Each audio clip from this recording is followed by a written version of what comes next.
Hey Ben, what's the Aztec Safety online e-learning website again? Yeah, that would be aztecsafety.com. Fire extinguisher and firefighting, we'll send that one to Paul. Ah, now here's a course I should probably take. Conflict resolution. Power line safety.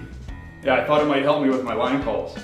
Did you know this Aztec website has over 100 safety courses? Jeez. Aztec Safety online course. Ground disturbance. Could have used that a few seconds ago.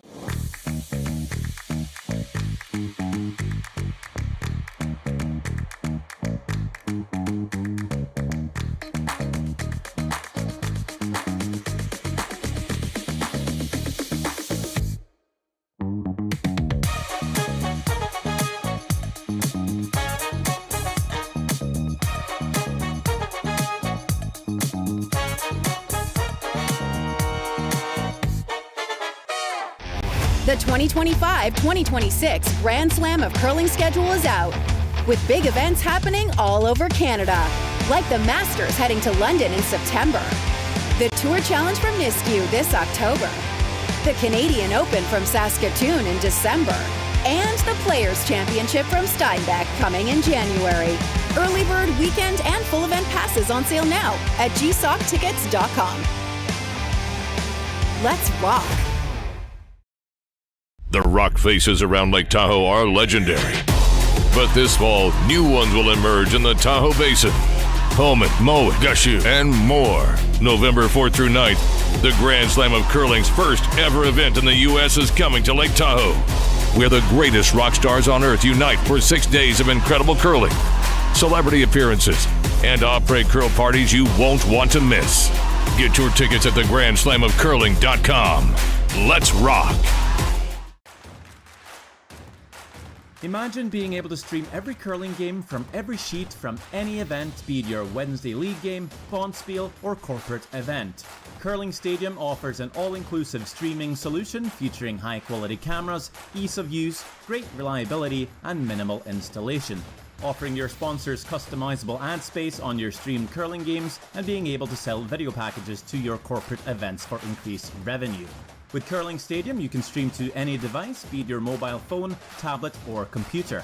Push the feed to your desired platform, be it Facebook, YouTube, or any other social media. Curling Stadium is simply the way forward. Where it's commonplace in other sports to televise every game, we want to do the same. Curling is a global sport, and it's time it gets the coverage it needs. Make your curling club the next Curling Stadium.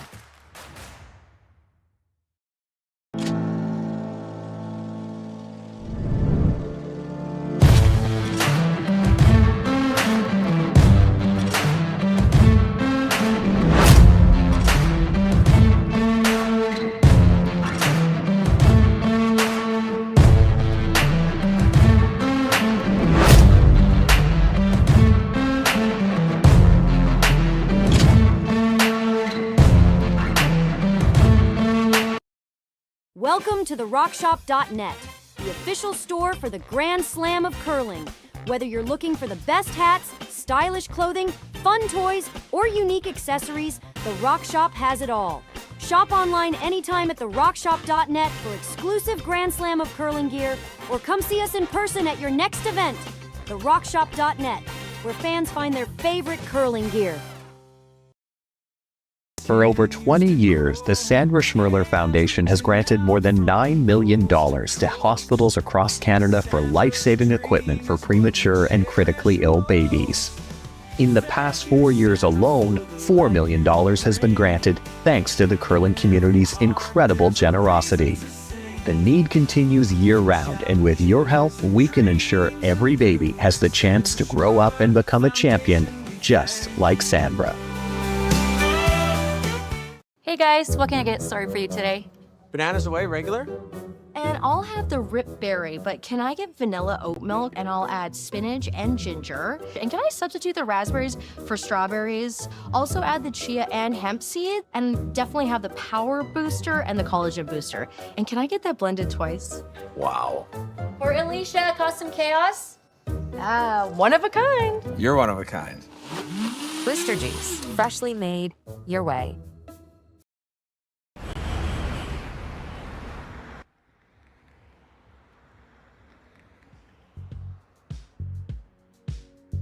That's life. That's what all the people say.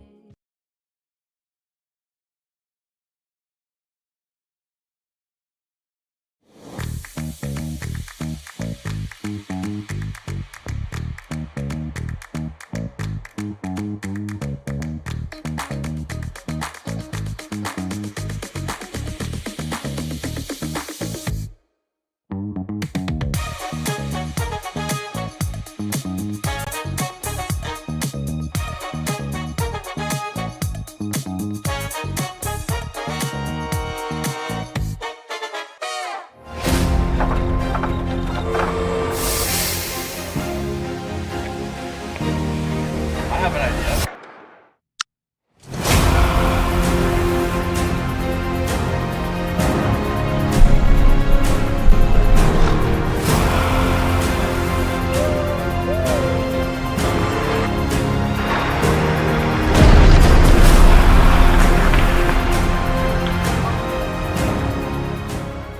Hey Ben, what's the Aztec Safety online e-learning website again? Yeah, that would be aztecsafety.com. Fire extinguisher and firefighting, we'll send that one to Paul. Ah, now here's a course I should probably take. Conflict resolution. Power line safety. Yeah, I thought it might help me with my line calls. Did you know this Aztec website has over 100 safety courses? Jeez. Aztec Safety online course. Ground disturbance. Could have used that a few seconds ago.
Hey Ben, what's the Aztec Safety online e-learning website again?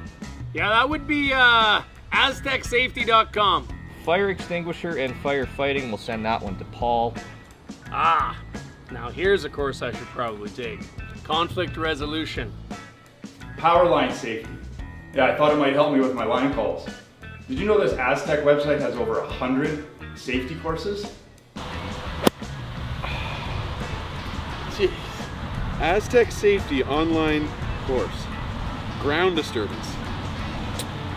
Could have used that a few seconds ago.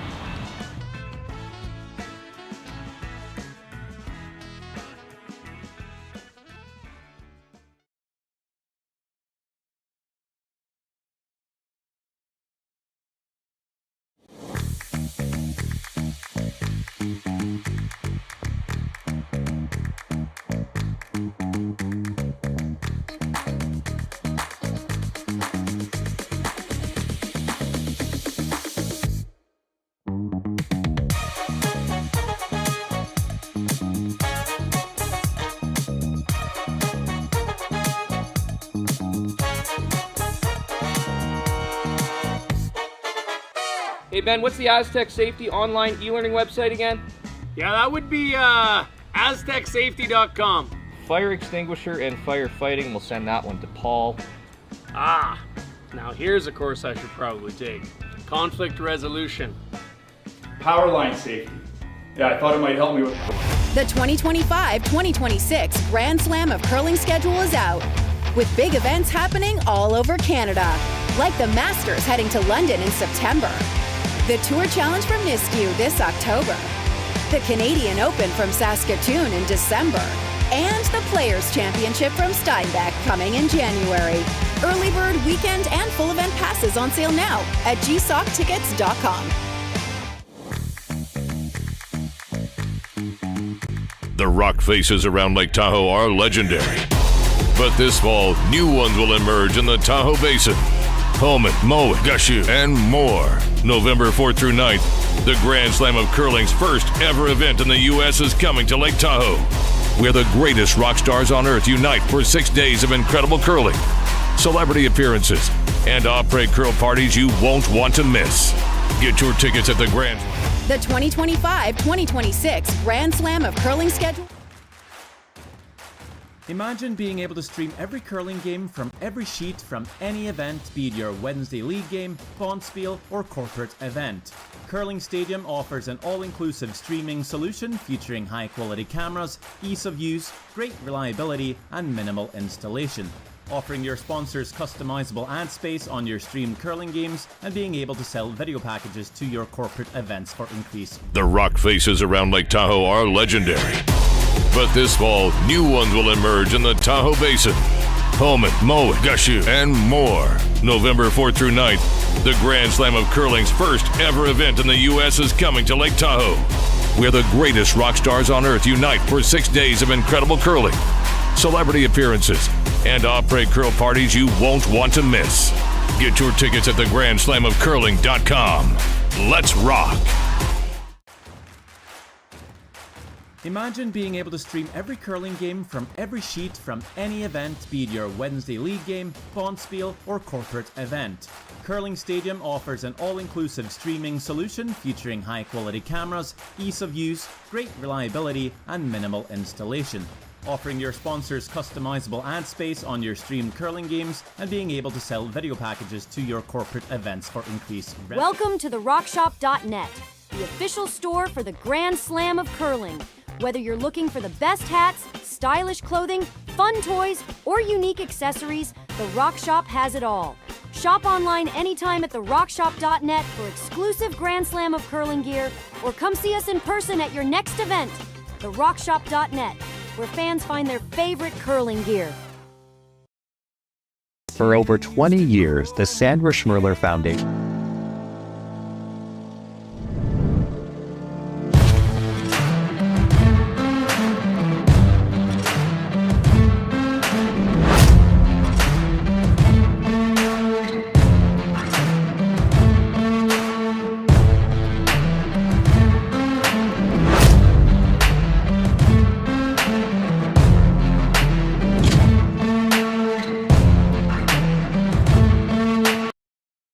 Welcome to the RockShop.net, the official store for the Grand Slam of curling.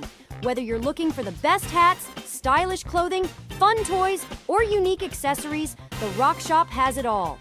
Shop online anytime at therockshop.net for exclusive Grand Slam of curling gear, or come see us in person at your next event. Therockshop.net, where fans find their favorite curling gear. For over 20 years, the Sandra Schmirler Foundation.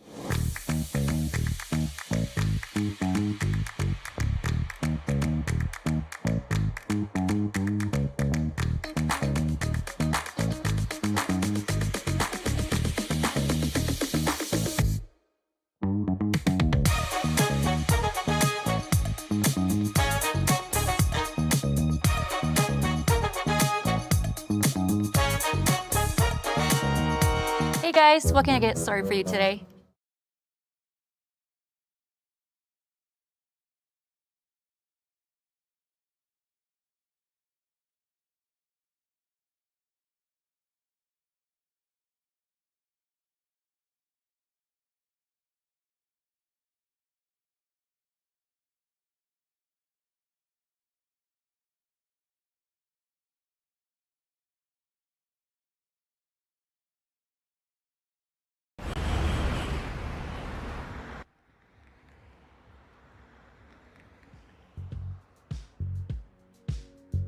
That's life.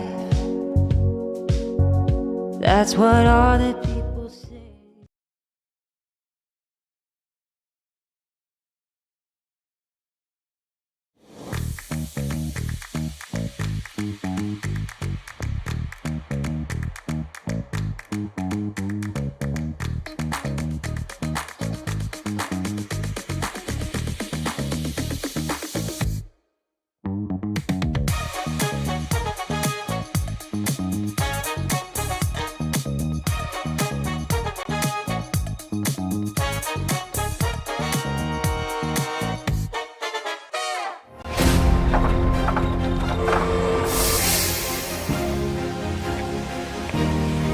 I have an idea.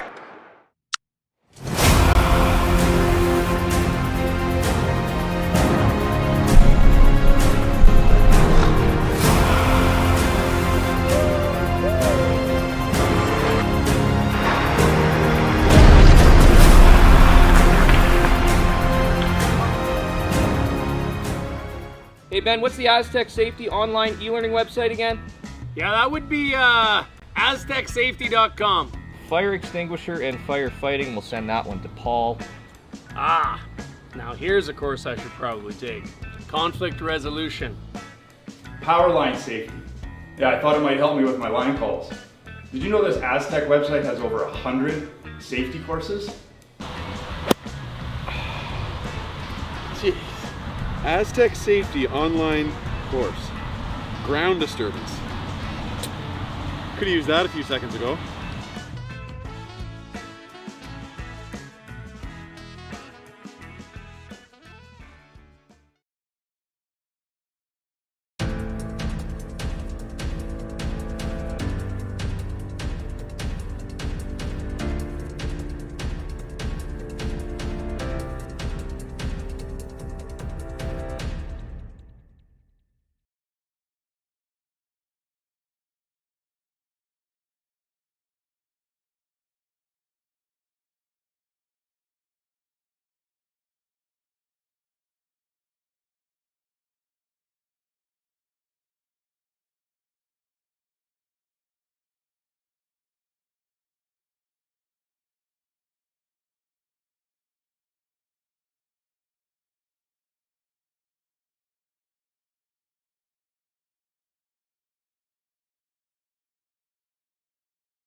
Hey guys, what can I get started for you today? Bananas away, regular? And I'll have the rip berry, but can I get vanilla oat milk and I'll add spinach and ginger? And can I substitute the raspberries for strawberries? Also add the chia and hemp seed, and definitely have the power booster and the collagen booster. And can I get that blended twice? Wow. For Alicia, custom chaos? One of a kind. You're one of a kind. Blister juice, freshly made your way.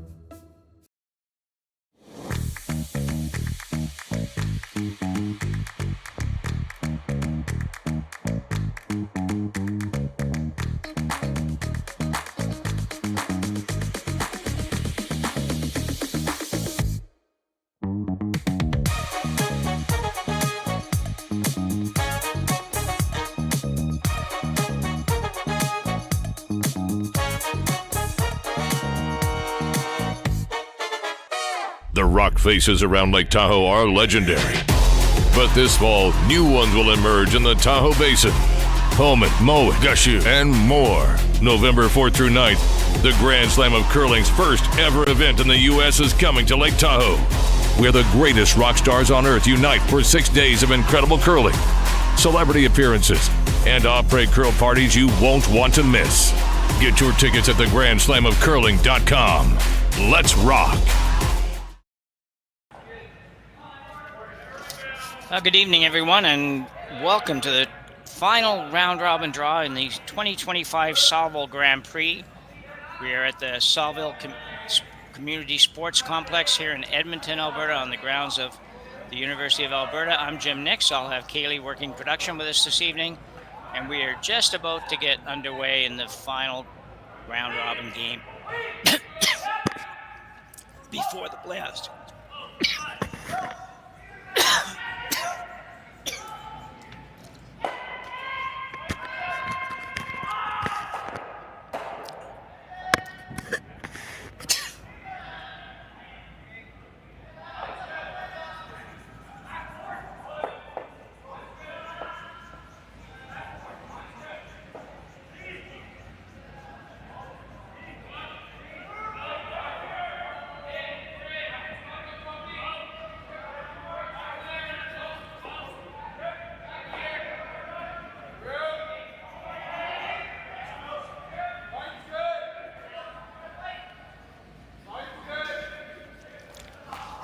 Apologies for that. Got a little something caught there. So anyways, we have tonight, as soon as I get this back, we have Takumi Maeda out of Kitami, Japan, taking on Jacob Libbus out of Edmonton, Alberta. Both teams sitting at 3-0. Big game, winner guaranteed of being in the playoffs.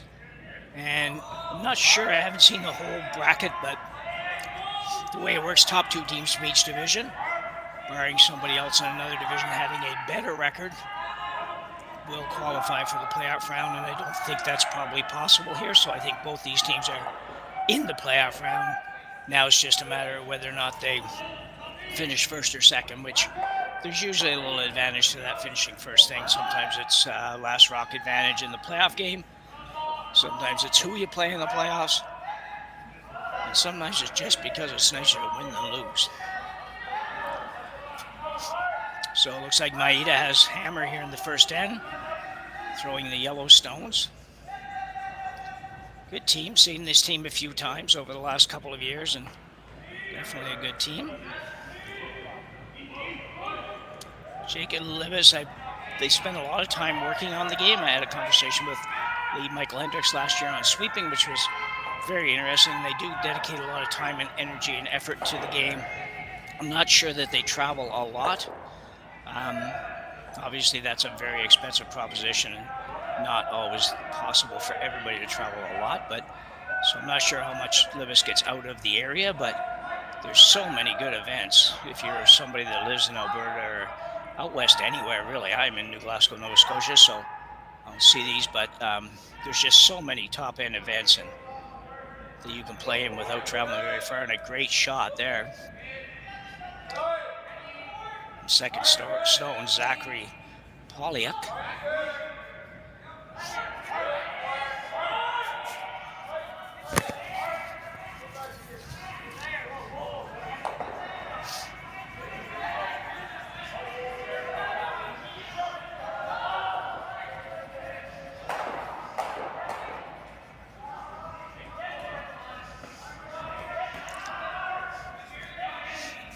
Take that out. Very nicely done. Couple of options here. Looks like Jacob's going to play the out turn come around. Maybe not. Not surprised you changed this. That seemed like a little risky for the first stand without hammer to just leave that yellow stone there. So he's going to play the red on the yellow. They're basically frozen together. So a little safer.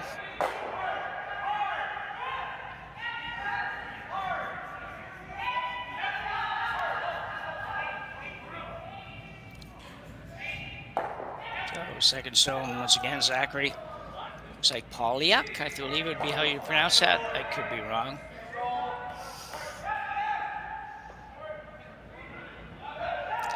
Thanks everybody for joining us on our Curling Stadium and on Curling's own YouTube site. I apologize in advance for not being able to answer there. I'm reading your comments, but I for some reason on my other screen, I just do not seem to be able to access the chat component to respond. So love to hear from you. I just won't be able to get back to you. So good shot there for Libbus, Team Libbus. Maeda now will look to remove that corner, actually make the double here would be what he's looking to do. Not going to quite curl enough for that. Yeah, sit right there. So now actually a good opportunity with the way the rocks are staggered here for Team Libbus to come right around, try to be above the tee line here.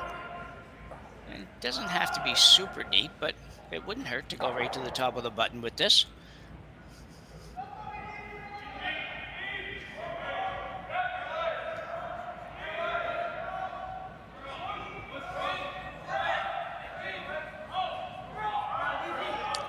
Third stone for Libbus is Nathan Mulberg. I don't know if this whole team has been together since last year or not. Maybe somebody can tell me that. I know we did do some games with this team last year, at least one. And I know some of the members are the same. I just don't know if they're all the same.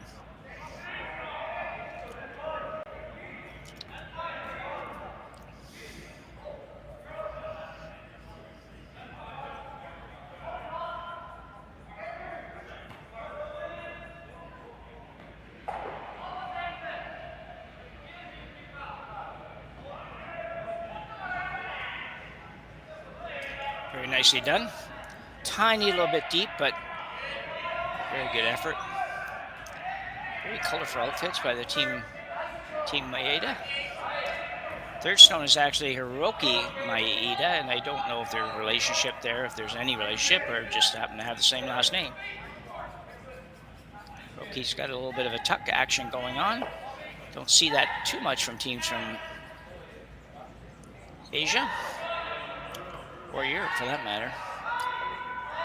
And the run here on the red and maybe catch the back, won't quite catch the back, but this will put just one stone on the rings, but going to force Libbus to play it.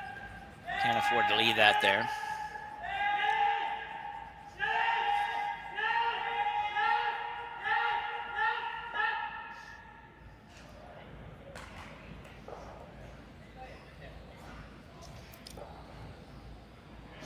Throwing the intern at this.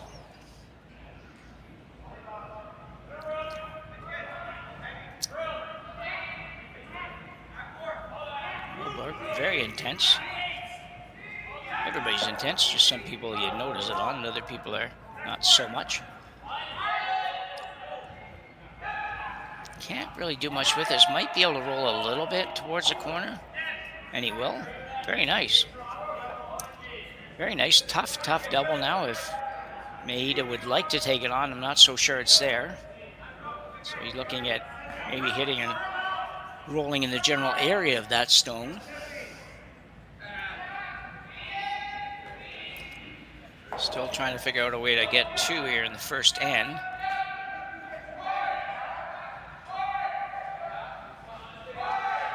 Well, I tell you, the practice, almost all the bonspiels now, virtually every bonspiel that we do here in Curling Stadium has at least a form of practice, and most of them have a full practice, including this one. From what I can tell, some do it with both teams on the ice at the same time, which I think is a great thing because it does speed things up much and works out very well. Just come back to that in a second, see what we get here. Looks like he's going to hit about a 2/3, not going to roll very far. But the practice, you know, as much as it's time consuming, and not all bond spiels can do it, because it's this spiel with 10 sheets of ice has the luxury of just running 3 draws in a day. So you're going at 9, 2, and 7. So you got 5 hours. So lots of time if you have some extra hands for the ice guys to still do their thing. But the practice has certainly made these first and for maybe even the first 2 ends much more entertaining to watch and to play. They don't cover all of the sheet when they practice, but at the same time, they do get a pretty good feel on draw weight and things like that. And it's just it just changed a lot how the game is played normally. Not every time. You will see some teams will try to go up and down the sheet if the other team will let them a little bit, and don't play very aggressive. And you don't really want to play yourself into too much difficulty in the first end, but it's very, very much a more enjoyable experience watching the first couple ends of a game now than it used to be. So Jacob Libbus now, Mr. Libby Jacob Scott here, coming out with an in-turn, looking to play the red. Might not mind a little bit of an inside roll, but sweeper's not doing really much here, just letting this one curl up. They were obviously pretty happy with that spot because they really didn't make any effort to keep it straight or to make it curl, so they were fine with the trajectory of the rock. However, it does give Maeda a chance to either make the double, which is probably his choice, or make the hit and roll on top of the rock behind the corner, which may well set up the 2-ender, but I think if he has his choice, he just assume make the double. Libbus probably hits it, and then he gets a chance to blank. So on its way. A little different position for the broom. Just have to see everything a little different slides. Trying to hold this one straight now, trying to get it to curl a tiny little bit, and it should be okay. Very nicely done. Almost didn't get enough curl. They almost kind of over-straightened or straightened it too much, or whatever the proper terminology would be. Didn't let it curl, but it worked out okay. Libbus has a chance here to maybe get a force by hitting and flopping behind that corner. He has to be very careful, though. It is the first end. You don't want to do anything silly here and have this throw tick the guard and give up a free draw maybe for 2. So you do have to be careful. You're not really sure yet. You haven't played probably any shots like this at all in practice. You're not going ever to the outside in practice. It's really just draw to the button, draw to the button, draw to the button over and over and over again. So, you know, they've played 3 games already, so they certainly have seen the ice and have a grasp probably on the conditions, but still, just don't want to do anything silly here and touch that guard. It's bad.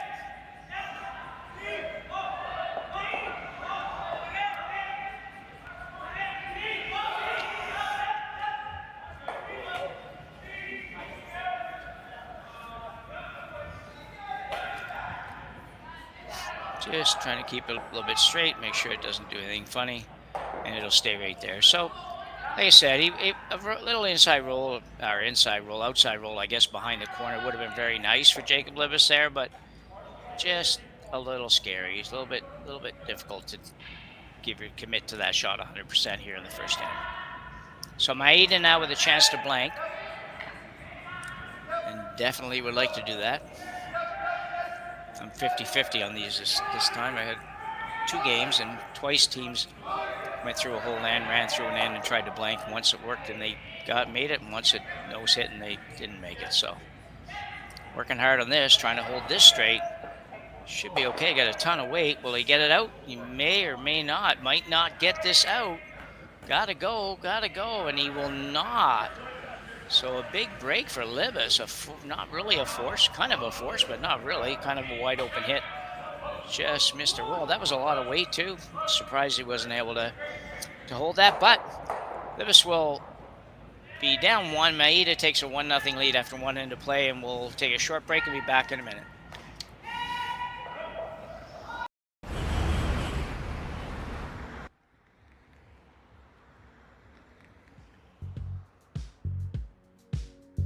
That's life. That's what all the people say.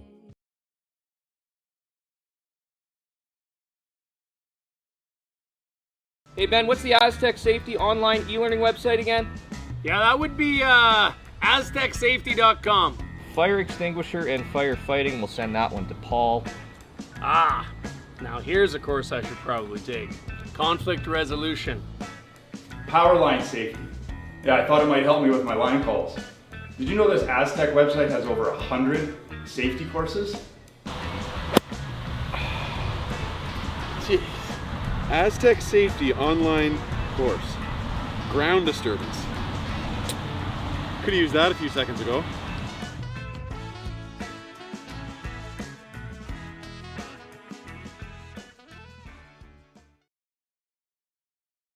Live curling rocks. And this November, the best in the world are coming to Tahoe. Get your seats now at gsoctickets.com. But hurry, early bird pricing ends soon.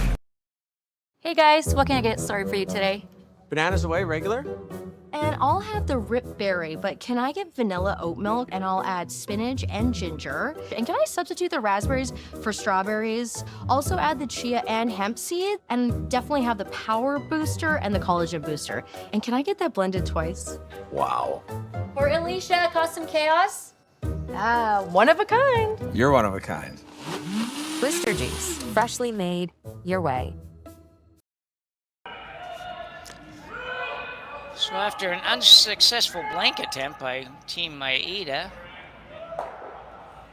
they will go in to end number 2 with Libbus having hammer, trailing by 1.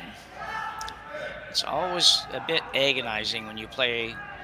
I didn't necessarily play a whole end that time to blank, but the latter part of it for sure, they're thinking blank, and you make all those shots, and then you just nose hit that last one. You rolled about 10 feet, just ended up having to roll a little bit further.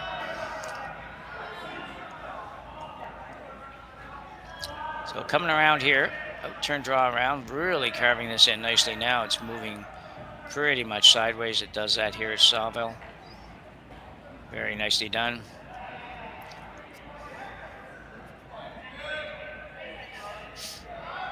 The stone, Gekuto Toroko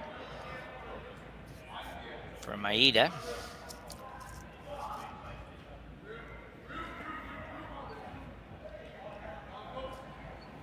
Mentioned earlier this team Maeda out of Kitami, Japan. There's another team in the event too that also from Kitami. I don't know where that is, but probably is a relatively large center if they've got at least a couple teams out of Japan playing here. This is not going to work out very good. Michael Hendricks won't be happy with that one.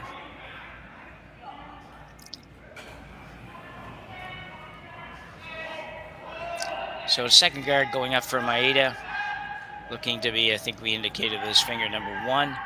Teams, anybody that uses zones for guards basically almost everybody goes 3 zones. So it's a 1, 2, and 3. You split the front of the house from the house to the hog line in thirds.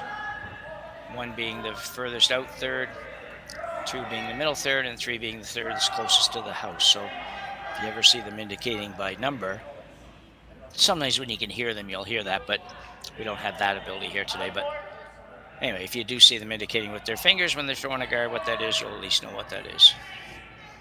Most of you probably already knew it, but for those that didn't, now you do. So we're into where Jacob Libbus can now remove this front stones. I think not quite sure which way he's going. He kind of changed up a little bit. I thought he would play the double peel on the 2 highest rocks. I'm not sure that's what he's playing. Zachary Polyak. And he will get that one. Well, he got the front 2. Much harder way to do it than what I thought he would play it, but anyway, it worked out.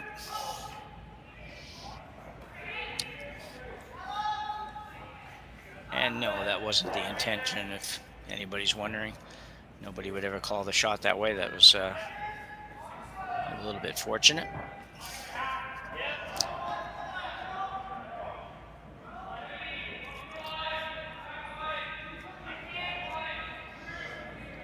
So Ryuo Kamikawa.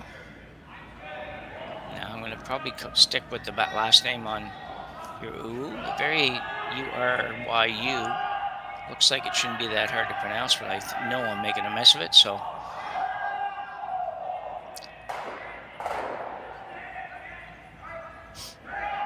This one's got to just move over a little bit more.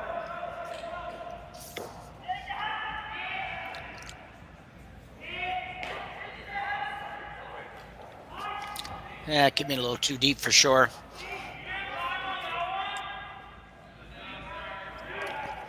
Opportunity here for Jacob Libbus to actually make the double and probably stay behind the corner. And he's going to throw this pretty hard. Even if he doesn't get rid of that first stone, even make the hit, get rid of the back one and roll to the corner would be a very good shot. Basically no ice, looks like throwing an out turn. Trying to hit this just inside of the broom, so just left of the broom. Probably nothing's going to stay here. I couldn't imagine the shooter staying unless he doesn't make the double, then it might. Right on the nose, sure enough. Not completely convinced that they played that exactly the right way, but only because I think you had to hit it so thin to make the double that you're going to lose a shooter. And Maeda might have just peeled the corner. But anyway, whatever. He's looking at maybe being forced now if Maeda can spread these out enough. So bet you third stone. Hiroki Maeda.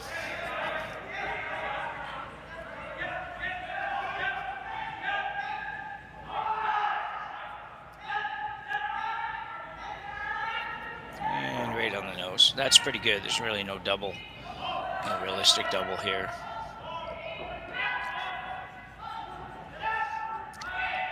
So Libbus looking at hitting the one closer to the tee line, rolling behind the yellow one, almost on the center line. Could also hit the high one. And same thing we talked about a minute ago. He could hit the high one, try to roll behind the corner, which would also be a good shot and very makeable. Basically about the same amount of roll.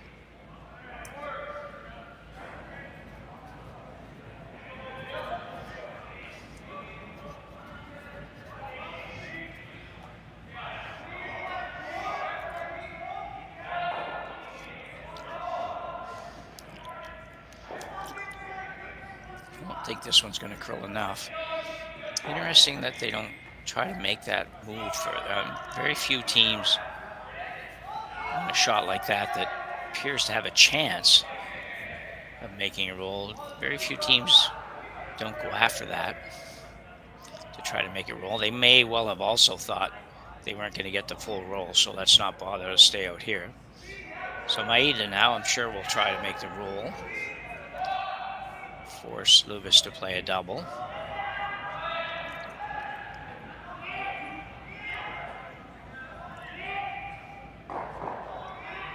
But it's not a bad shot if he just stays right there either. Needs to stay though. And he will hang on, so it works out very well. Jacob Libbus asking Nathan Molberg now to play what is now quite a long roll.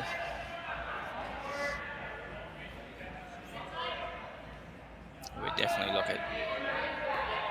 think about playing the top one and rolling behind the corner that way, but to each his own on this one.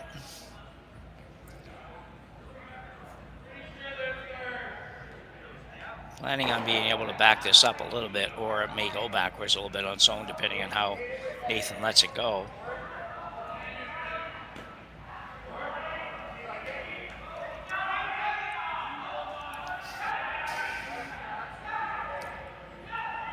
It's curling pretty good. Now, will it curl too far? Roll too far. It's going to go over and right in the hole. Very good try. Just curl a little too much on them. And after his first shot, which really didn't seem to curl at all, I'm not surprised that that one fooled them maybe just a little bit.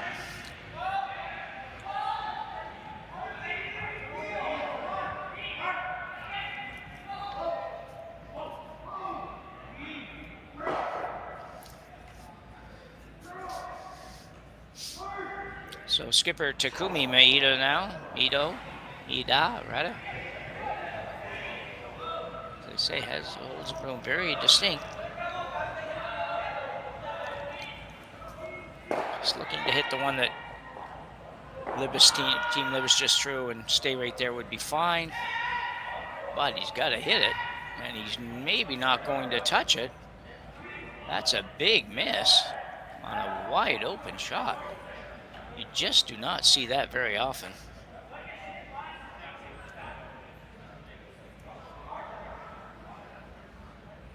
I think probably two things. Definitely tight out of his hand. They were on it right away, so that's one part. And then probably pretty light. Could have easily given us just a little more juice on that shot. And team now discussing what to do with this next shot. Do we actually make a play on the yellow? There's really no point. Tuck around the corner. Could come around the yellow. I doubt they'll do that, but they could. Or they can hit it, which is what they've decided to do by the look of it.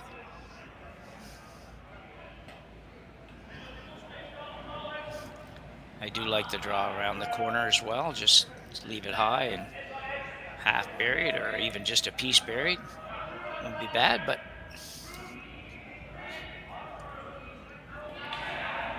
one thing about this shot, though, Maeda's going to have to hit something.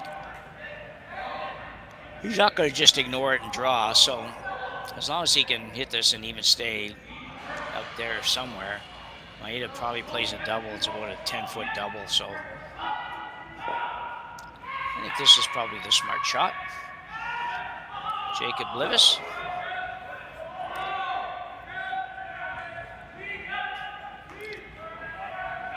Probably looking for just about a nose hit, really, on this. Maybe a little roll. He's going to try to roll to the corner. Okay, that's a good shot as well. Very difficult double.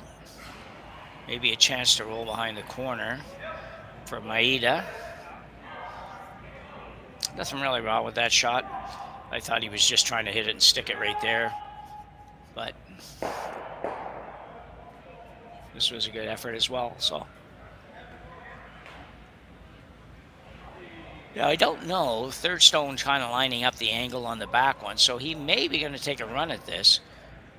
If he is, he's got to hit probably what looks like about a half a stone with some weight. Well, here comes the weight. So an attempted double here, I think, for Takumi. He doesn't run into the other sheet. Whoa, he's going to miss it again. Wow, you just do not see that happen. Two wide open misses by the skipper. And that one he missed by inches, like not even just by a tiny little bit. And all of a sudden, Jacob Libbus has just an open draw to the house for 3 points. Kind of wondering, how did this ever happen? But I'll take it.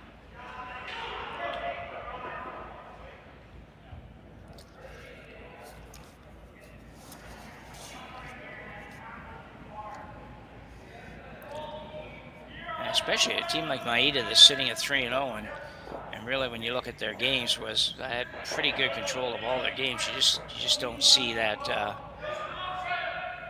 Didn't see that ever happening. Something like that on two basically wide open takeouts. They weren't even a little bit scary. You can see here now. You can see Libbus going to play the out turn. Just needs to hit the rings.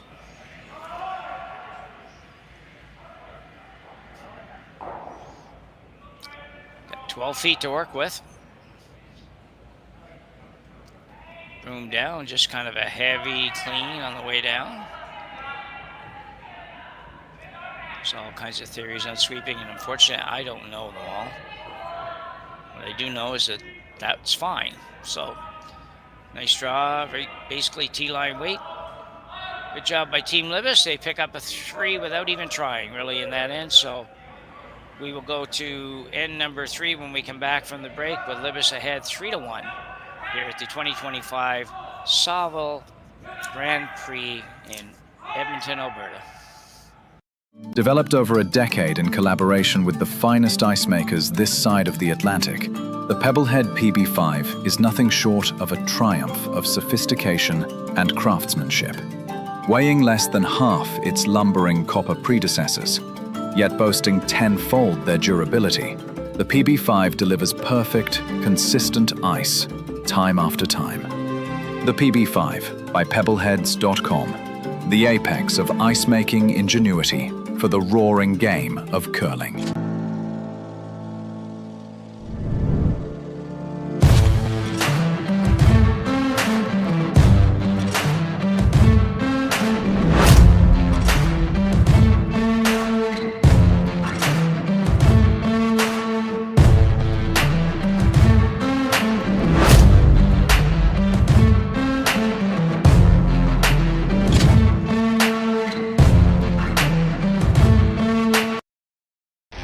The 2025-2026 Grand Slam of Curling schedule is out, with big events happening all over Canada, like the Masters heading to London in September, the Tour Challenge from Nisku this October, the Canadian Open from Saskatoon in December, and the Players' Championship from Steinbeck coming in January.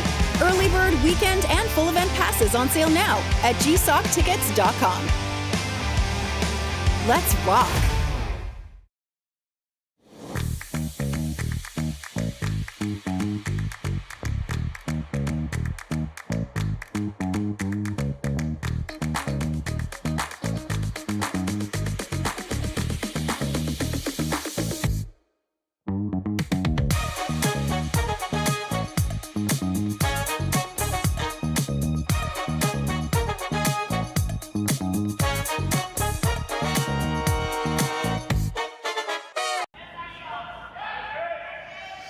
So back for end number 3, with Team Libbus with a 3-1 lead over Team Maeda.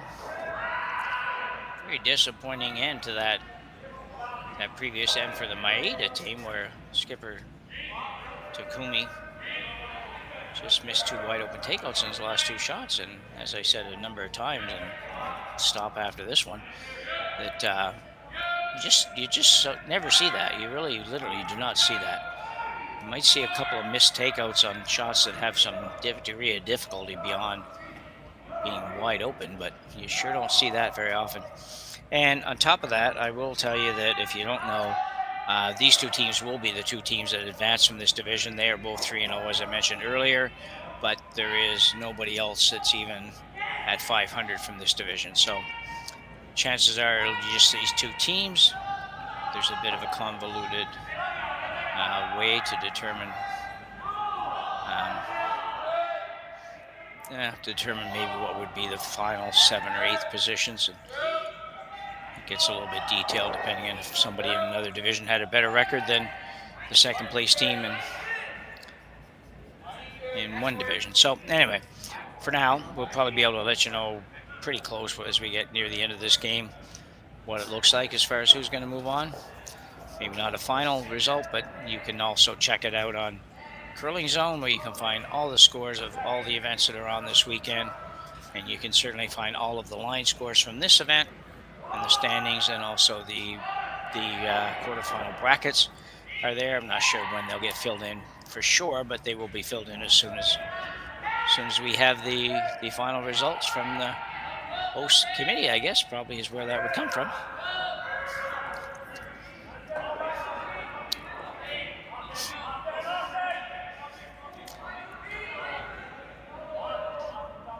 So Libbus with 1 on the top of the forefoot and a guard, and now another guard, but this guard obviously curled far too far. Interesting, Maeda's going to go after the double peel here.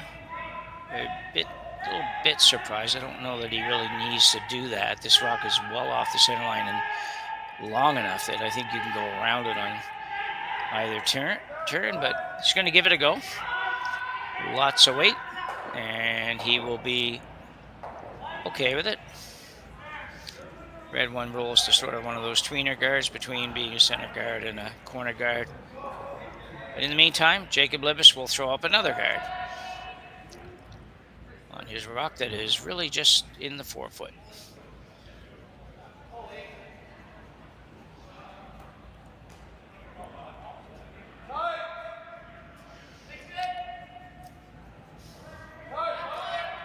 So second stone, Zachary Polyak, and a lot of extra handle on this one. I'm thinking that would tell me that he felt maybe his first one just over curled and he needs to hold it a little straighter, but he doesn't look very happy with this, so I think this is going to over curl as well and give Maeda a pretty much open hit. Chance to roll behind the guard. You could see that almost as soon as Zachary let it go. He just kind of was a little bit disgusted with it. He must have known that he helped it get going. In other words, he started it. Sometimes that just means you just hold on a little too long instead of letting the rock go, or even sometimes punching it out to the broom, if you want to use that term. You just hold on a little long and it starts to curl right out of your hand because you haven't really let it go nice and clean. Happens quite often, especially people that play most of their careers in most of the curling clubs that we have around the country that don't go as straight as some of the other ones. This looks very good. Mike rolled in the open. No, not really. Pretty good shot. Kamikawa. So Libbus in some trouble. I think that might be a bit of an understatement at this point, but has the luxury of getting out of it. Now they're looking at, they're trying to play some all defense here, which I get because you just have a 2-point lead and a 3-1 score, but it's very, very early in the game. I think if he plays this shot, he's thinking he's running. It looks like, by the way, he's trying to doing it with his broom here. He's going to try to run this onto the yellow that's in the 12-foot. That'll get rid of that one, plus the one that's the target stone that's coming in would go away. And then what would happen really is probably Maeda comes around the whole shebang again. But let's see what happens. Ooh, little awkward coming out, but stone and all that part of it was pretty smooth. Just the body looked a little bit out of whack. He's going to get 2, but he's not going to get the 2 that he wanted to get, but it'll work. Actually, probably work better. Just had a little bit of an awkward start there. You'll see that balance wasn't 100% right there, but so we're going to play the come around from Maeda.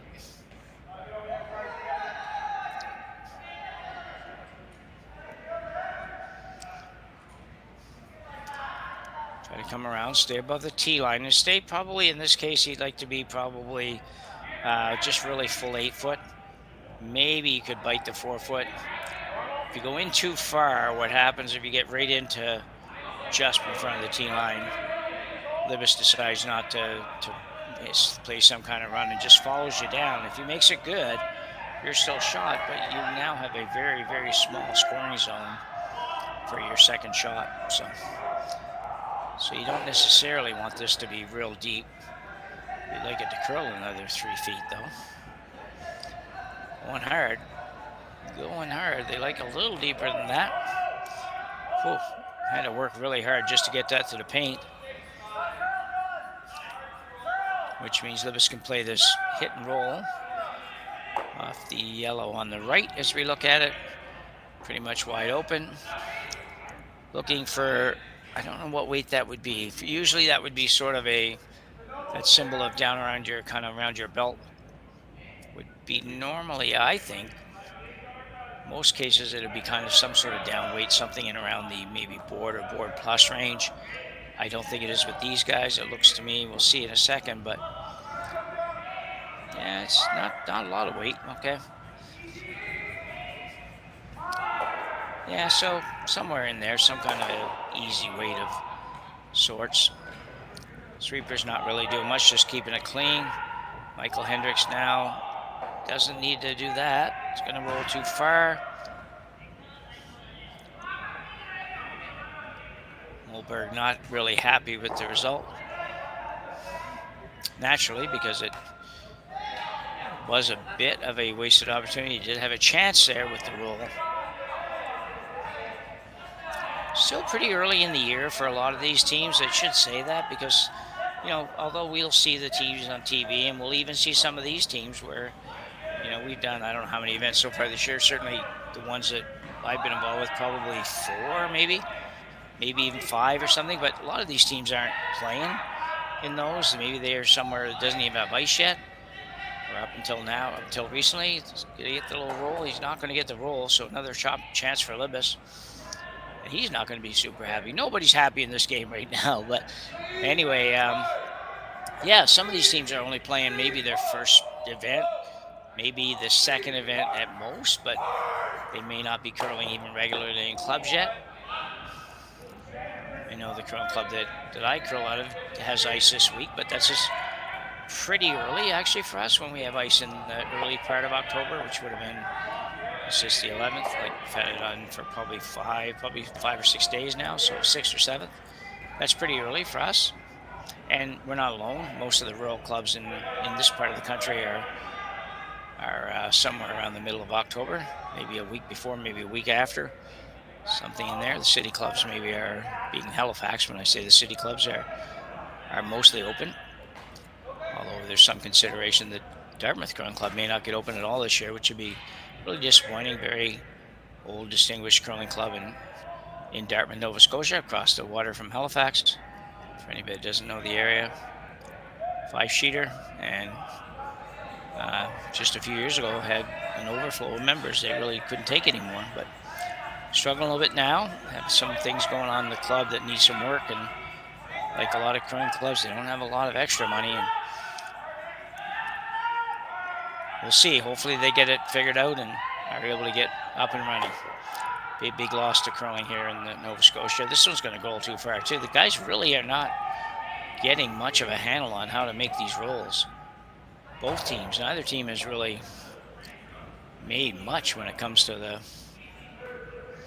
roll. Just having a little hard time. Sometimes it's just hard to trying to get the weight and the ice matched up, and the weight the thrower is throwing versus the weight maybe that the caller is calling aren't always the same, and they're trying to both be the same, but it doesn't always work. So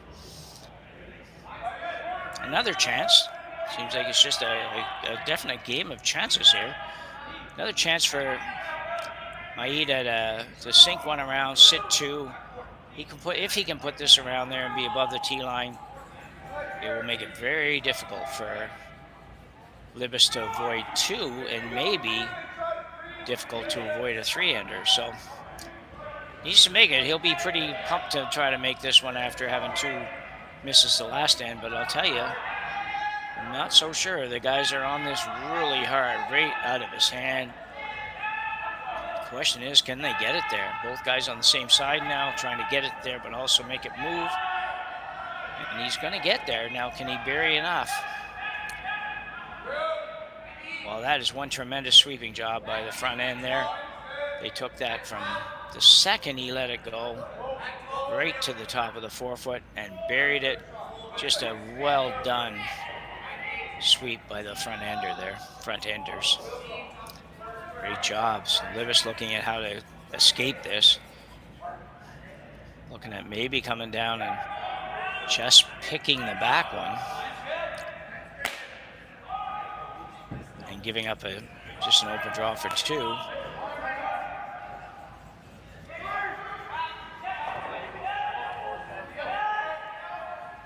Certainly not a shot that you are real happy about playing. You don't have a choice, but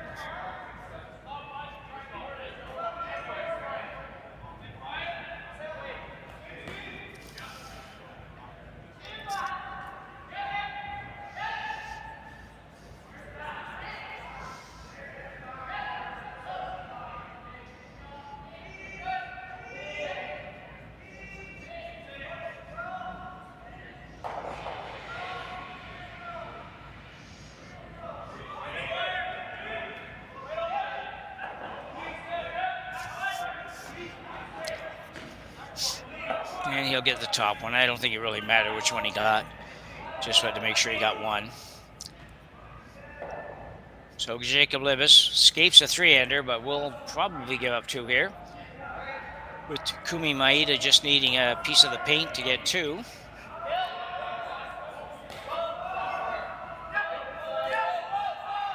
Not a spectacularly played end compared to some of them. This one was just a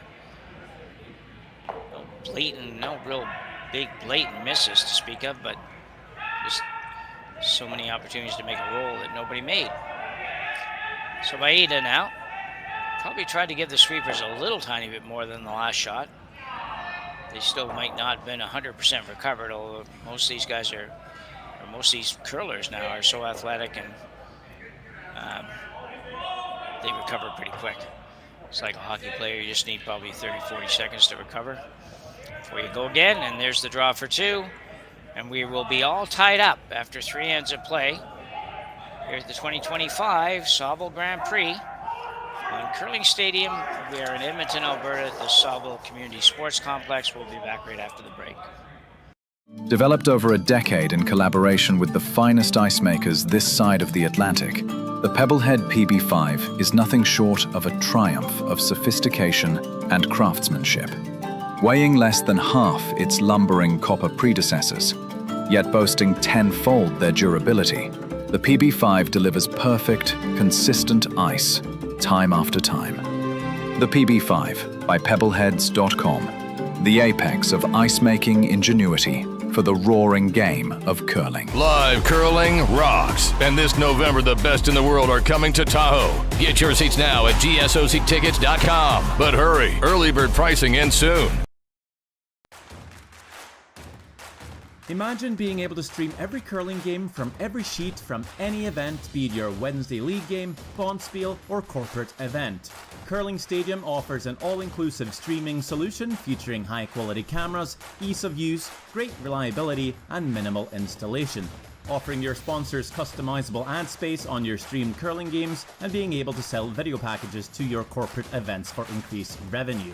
With Curling Stadium, you can stream to any device, be it your mobile phone, tablet, or computer.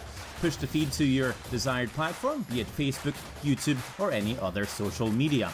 Curling Stadium is simply the way forward. Where it's commonplace in other sports to televise every game, we want to do the same. Curling is a global sport, and it's time it gets the coverage it needs. Make your curling club the next Curling Stadium.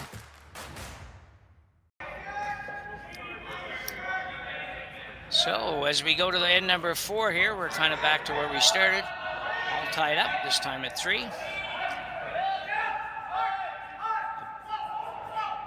Bit of a game of missed opportunities here, although it's or missed opportunities and quite frankly giving the other team points. But these teams will figure it out. So I'm in a little bit of trouble matching everything up right now. Libbus will have hammer. Last time he had hammer, he scored 3. So he would like to score here. 4th end is a nice end to score, preferably 2 in a tie game, but definitely would like to score more than 1. Coming around, this is going to be okay.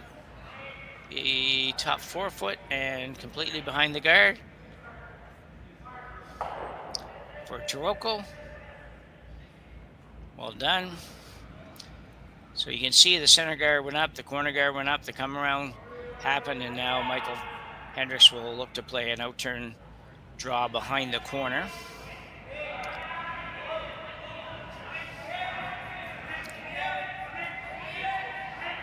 Hendricks lets it go pretty nicely. Nice rotation. Sweeper's not touching it, would maybe indicate it's a tiny little bit heavy. It doesn't look real heavy. He did throw his last draw attempt through the house, so being a little careful, but this looks okay. That'll be a nice shot. Good shot for the lead stone, Hendricks. Still can't remove the rocks out front yet. So Maeda gonna come right in around again.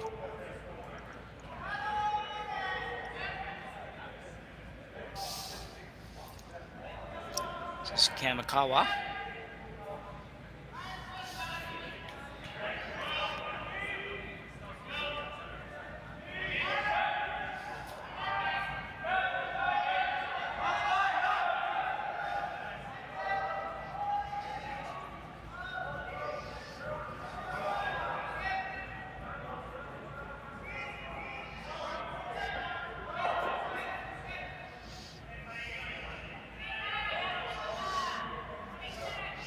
And another very nice shot. Tucked right around there beautifully. Libbus not much choice here but to run that guard. He may choose to run it in there because he can probably get rid of a couple, although the top one most likely would jam on the red. Probably will take a shot at that though. Those are so good and they seem to have that line figured out pretty good. You don't want to give them shot after shot at this. Ooh, odd decision there. The Zachary looks down when he lets that go. But, well, interesting. Almost got it. Well, he got it out far enough to be number 3 and kind of hit it on the wrong side, but very good. Improves the situation a fair bit, actually.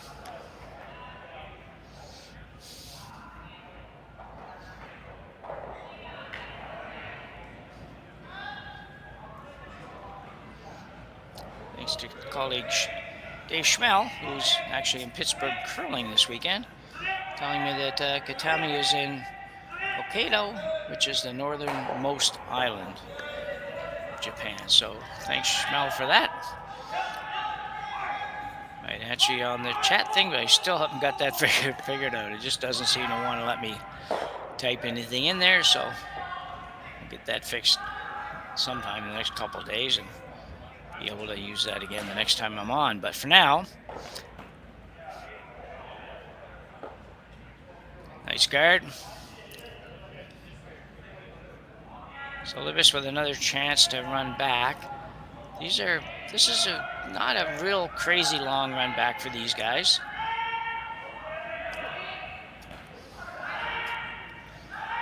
And as Polyak could make this, he does the same thing. It's very interesting. There's a number of people that have done that over the years. Wayne Madaw even used to look down at the rock. Very nice shot. I would find that very, very odd, but if you do it all the time, I guess you get used to that. You're basically, in his case, he's only just a second or so away from letting it go, maybe less than that, when he just kind of, his eyes drop to the stone, or at least that's what it looks like from here. Might have to see that up close sometime to really know, but it worked. He just made 2 great run backs, so it's obviously not a problem for him. He's letting it go where he's supposed to let it go, which is what it's all about. So Hiroki Maeda now is coming around the center guards. This one looks like it could be out there a ways. Kind of looked like he popped her out a little bit.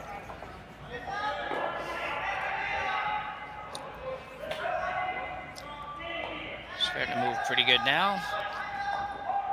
He's got the weight. He's going to have a good one. It's got to be full 8 foot. He's not going to get there. So there is a guard out there for him to work with, but not a marvelous shot, that one.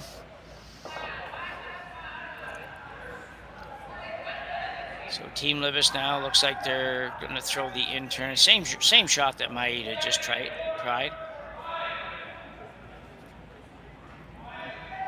Albert didn't look 100% convinced on this, but I think he's fine. He was just getting straight what he was doing. Not a ton of ice, so you have to make sure you have at least a nice positive release on this, and you're not crazy light. You might not be able to get it by otherwise, so that looked fine. Lots of rotation. We'll keep it out there for a little while.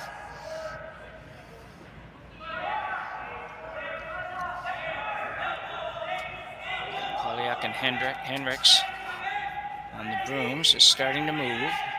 Still got to move quite a ways. And be a little deep as well, so he won't be real excited with that because it kind of lets Maeda off the hook a little bit. He can make a decent draw here and actually be in a positive position.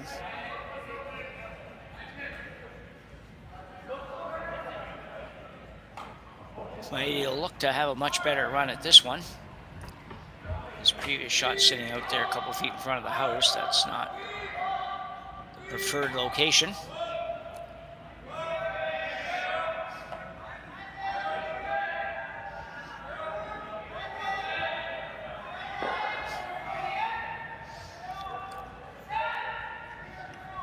Libbus jumping on this now. A lot of effort put into the sweeping. They've got to go. They might have left this one too long. Might have left it too, well, definitely left it too long. And Ice might, for whatever reason, Ice is just giving both teams a little bit of trouble here tonight. Not necessarily blaming the Ice, but it seems really odd to see both teams struggling so much here. I mean, that was, again, on that shot, you know, that's a sweeping error that very significant. I mean, he had to go another 6 feet almost to get to that red rock. And I know you don't want to bump it, but you know, they didn't start on that till 3/4 pole, basically. So Moberg now. See what he can do.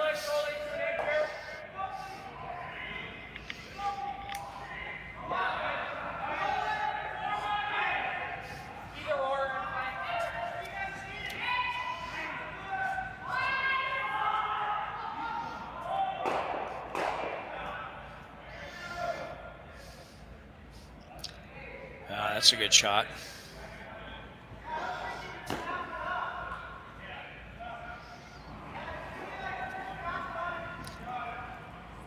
It's amazing how the game turns so quickly. You know, you go from a minute ago, just one shot previous to this. Maeda, if he makes a decent shot, has Libbus in big trouble. He misses significantly. And now Libbus makes one really nice draw, and Maeda is in a deep pile of trouble here.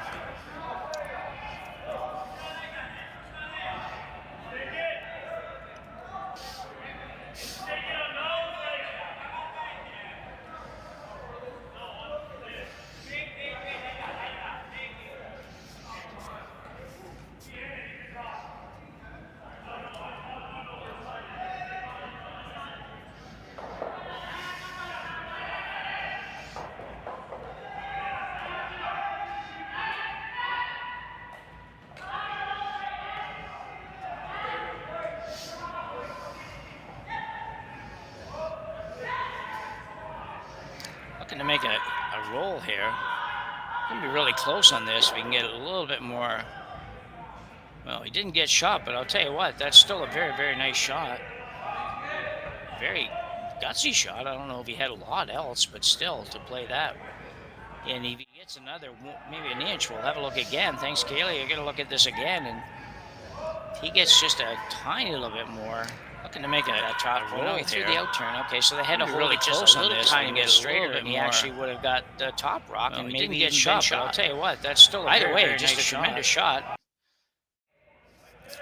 by Takumi Maeda.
So Jacob Libbus now playing the out turn. He's going to look to come right around and lock this basically on the yellow stone on the edge of the button.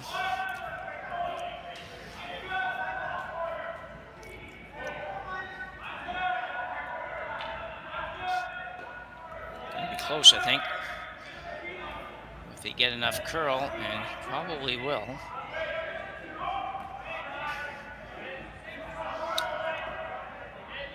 Another beautiful shot, really well done. That is tremendous.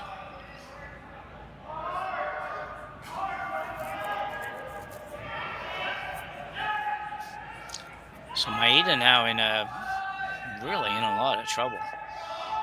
Going to be very difficult for him not to give up 2 here. Just trying to look around, see what he's got. And it's really not very much. Might be able to go around on the in-turn. I'm just looking at the overhead. Thinking he maybe can come around on this in-turn turn and move that red back far enough to... I don't know if he can do that or not. But he might have to try. I don't know what else he can play. That out-turn that Jacob just threw, Jacob Libbus, probably doesn't do him any good now. There's really nothing he can do on that. And there's the in-turn, and the in-turn is super tough to move it out. If you can't move it out, then he really hasn't got anything. He can't afford to take the run on the red that's out there. You know, at the end of the game or something, you might try that, even though I don't think it's there. Well, definitely not there to get rid of the reds without getting rid of the yellow, but at the same time, you might play it for whatever. There's really nothing coming off of here. I think you're giving up 2, and you better maybe play a shot that will only mean that you do give up 2. Which might mean, as odd as it would be, throwing some kind of a guard here. And if you're going to draw in there, which I don't think gains you anything, but if you are going to draw in there, you better make sure that you're not heavy. Because you'll just give Libbus a chance to get his 3, because he does have a very tough time. He will play the out-turn, I suspect. No matter where you throw this, if you guard this in-turn side, he's probably going to play the out-turn, come around, and hopefully find enough weight just to move that back so that his shooter will count, which means he only has to move it probably, maybe not even a rock. Well, definitely not a rock, probably half a rock. And if you guard that side, then he's probably going to come around and see if he can find a way to squeeze another one in around the in-turn, but I don't think that's there on the in-turn. For him, even.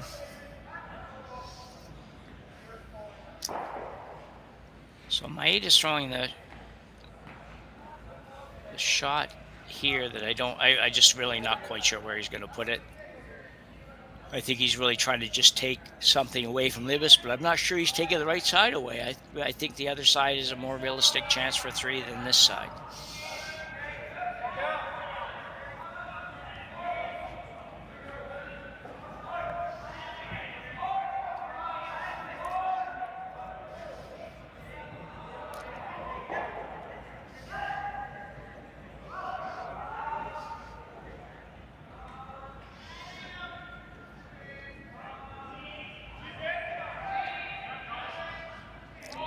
This really is just a guard. Don't sweep it too much because you don't want it to curl much more than where it is. So a good shot. I just don't know that it was the right shot.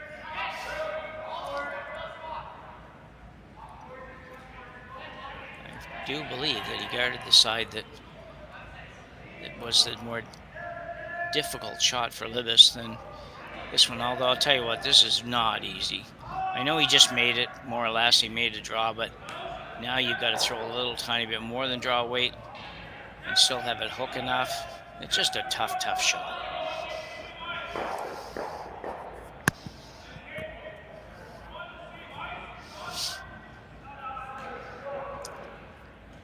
The other great news with this game, though, is that we are just barely over an hour, and we've almost got 4 ends done, and that hasn't been happening lately. The games have been so long. We've been complaining a lot about it. Some of us are going back and forth on it, so we won't dwell on it, but kudos to these guys for moving this one along at a much more 8-end pace, really. Jacob Libbus now with an attempt to get 3. A very, very difficult shot. Already sitting 2, we think. Pretty sure he's sitting 2, but this is going to be on the guard, I think. And maybe not. Maybe he sneaks it by. Oh, he came so close. And you know what? If he gets by that, he makes that shot, I think. Not sure yet if it's one or two. Tell you what, so they got a lot of rocks to clear out. Scoreboard's at the other end, so let's take our break now, and we'll be back in just a minute with the fourth end, or the fifth end, I guess, and the score. For over 20 years, the Sandra Schmirler Foundation has granted more than $9 million to hospitals across Canada for life-saving equipment for premature and critically ill babies. In the past 4 years alone, $4 million has been granted thanks to the curling community's incredible generosity. The need continues year-round, and with your help, we can ensure every baby has the chance to grow up and become a champion, just like Sandra.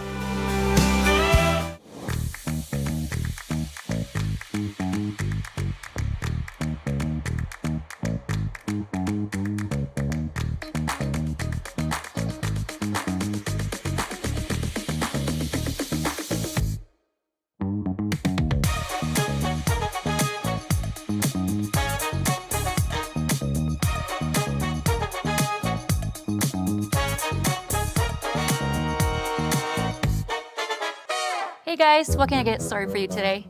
Bananas away, regular? And I'll have the rip berry, but can I get vanilla oat milk and I'll add spinach and ginger? And can I substitute the raspberries for strawberries? Also add the chia and hemp seed, and definitely have the power booster and the collagen booster. And can I get that blended twice? Wow. For Alicia, Custom Chaos? One of a kind. You're one of a kind. Blister juice, freshly made, your way.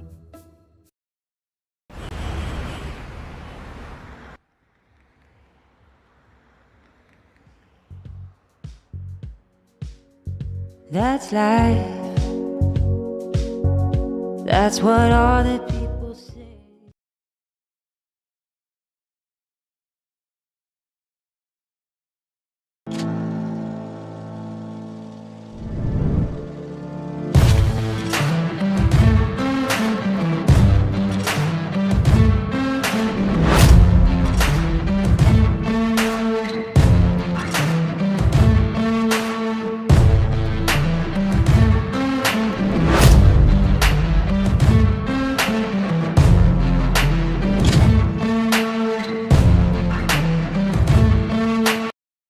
Welcome to the RockShop.net, the official store for the Grand Slam of curling. Whether you're looking for the best hats, stylish clothing, fun toys, or unique accessories, the Rock Shop has it all. Shop online anytime at the RockShop.net for exclusive Grand Slam of curling gear, or come see us in person at your next event. The RockShop.net, where fans find their favorite curling gear.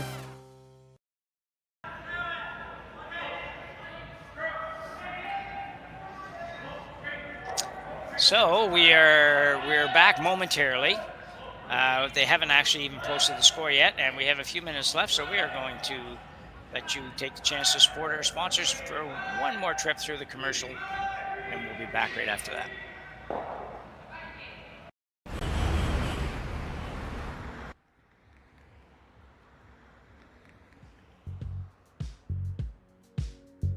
That's life. That's what all the people say.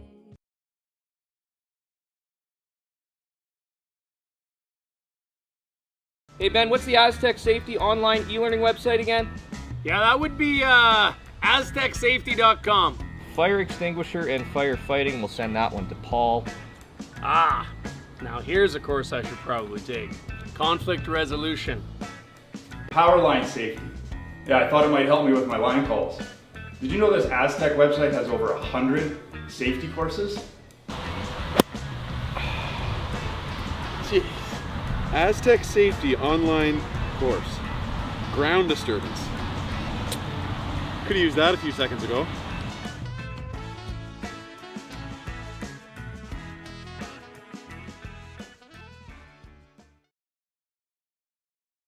Live curling rocks. And this November, the best in the world are coming to Tahoe. Get your seats now at gsoctickets.com. But hurry, early bird pricing ends soon. Hey guys, what can I get started for you today? Bananas away, regular? And I'll have the rip berry, but can I get vanilla oat milk and I'll add spinach and ginger? And can I substitute the raspberries for strawberries? Also add the chia and hemp seed, and definitely have the power booster and the collagen booster. And can I get that blended twice? Wow. For Alicia, custom chaos? One of a kind. You're one of a kind. Booster juice, freshly made, your way.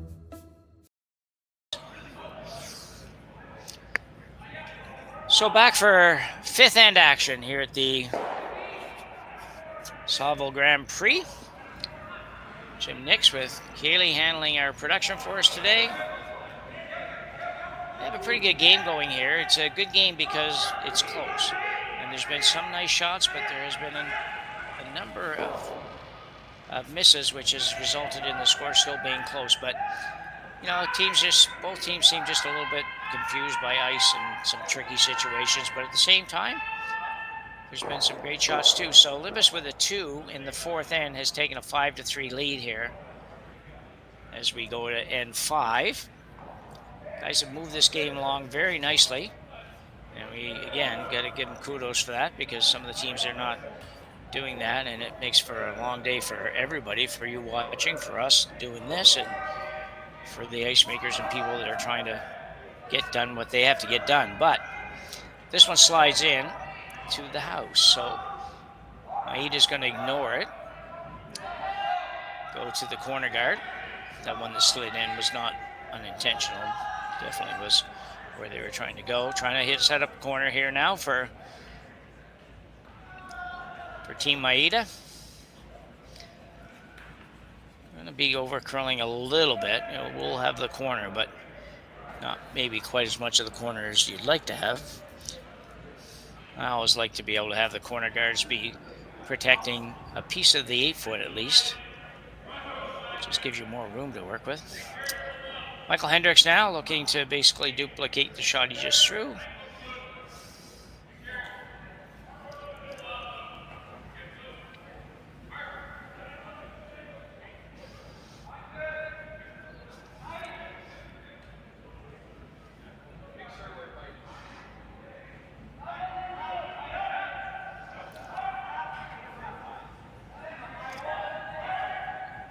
Just talking a little bit at the break about the Japanese program and how fast growing the sport is there and the fan base there. And as we mentioned, we have many fans from Japan on the stream tonight taking in the game, and thank them for doing so. And also, you know, we see that because so many events now you will see, you know, you might have 3 and 4 teams out of Japan in certain events, and that's a lot. There's a lot of teams over here. Other countries as well. Korea, particularly on the ladies' side with Korea, they have, I think Korea has 3 of the top probably 10 or 12 teams in the world now. So very, very strong market in the Asian part of the world. Part of the world that we keep talking about in our household, getting over to see. There's a couple countries we'd like to get to. I don't know if we're going to, but we're going to give it a shot sometime over the next few years if everything holds up okay. So that rock was not good that Team Maeda just threw there. Really not good at all, to be honest. Did nothing other than make things more difficult. Now Libbus coming around again. Probably to be a little, at least tight. Needs to curl a little. And here it goes. It does, it just hooks so much at the end, but man, you gotta wait a long, long time for that to happen. Now for Maeda, unfortunately, because of the way those rocks are lined up, he has to peel without much opportunity. If he might, you know what, he might catch the back. I don't know if these will drag that far or not, but he might end up being able to catch something in the house. He's throwing it hard enough. So if he can hit half of that, probably roughly half of that top rock, he might drag it back, and he did. And just a tremendous shot I didn't know if it would go that far or not, but it did. Really changed things, and now Jacob Libbus now will look at getting rid of that corner guard. That's certainly turned this end around. He almost got them all, but for all intents and purposes, he got enough for Skipper to be happy about that.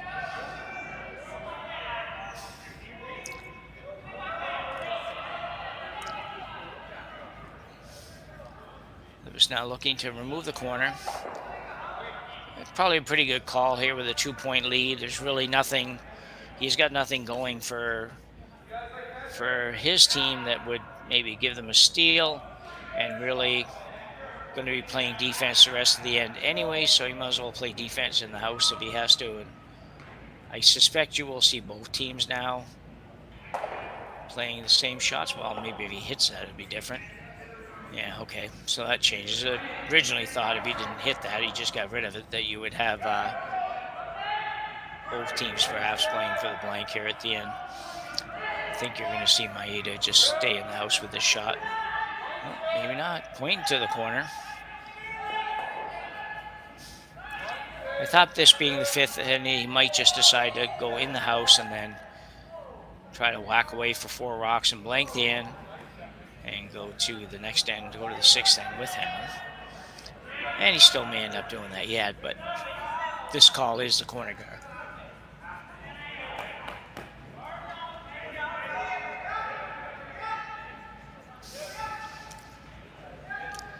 Of course, you might put it there. Judging by the fact Libbus hit the last one, he may just walk up and take this off anyways. And he will.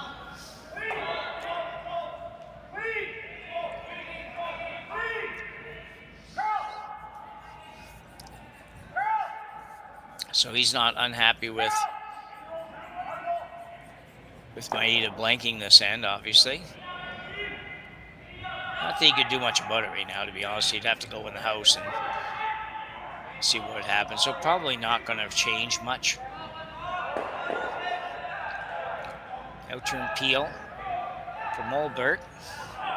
Nathan, very nicely done.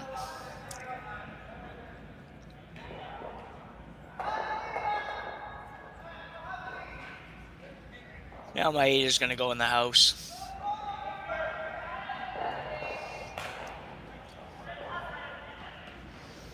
We had a situation in the game this afternoon where both teams basically were playing, it might have been the same end actually, kind of the same way. Both teams were pretty much playing for a blank and just carrying on about what we could do to save time. And thought, well, why not do it like the baseball players do when they want to walk somebody now? They just say, okay, hold up 4 fingers and they go on. So you should just be able to both agree to skip the last 4 shots, just go to the blank end. Save a little time, save a little pain and such on the legs, and both teams are going to play the same thing anyway, which is kind of what you're going to see here, because they're going to go in the house. Libbus is going to hit it, and if he stays, Maeda's going to hit it. It's just going to go back and forth, and then no matter whether or not he can blank on the last shot, which is what happened today. That didn't happen. They did all of that, and then they stayed on the last shot. So might have to amend that rule and just say, well, you have to throw the last shot. Anyway, none of that's going to happen, but we're going to be interested to see what does happen with the blank ends, and we'll find out a little more this weekend at the, I think it's this coming weekend, next weekend, I guess it is actually technically. The Grand Slam, where they are going to test the 1 blank per game for teams.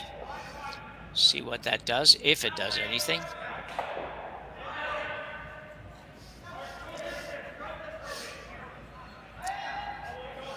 So hit and stay from Mulberg, and now Maeda will ask the other Maeda, Hiroki, to hit and stay.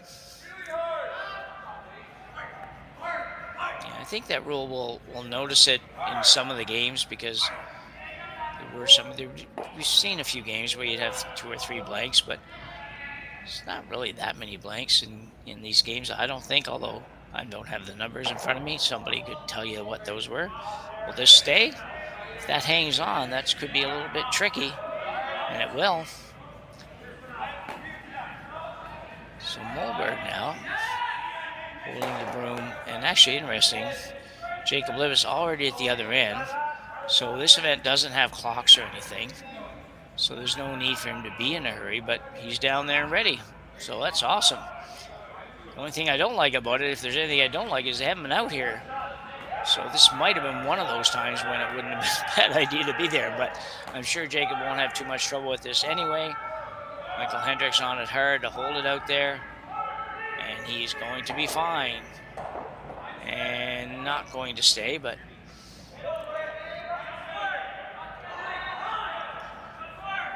so Maeda now will draw to the button, or the button area at least.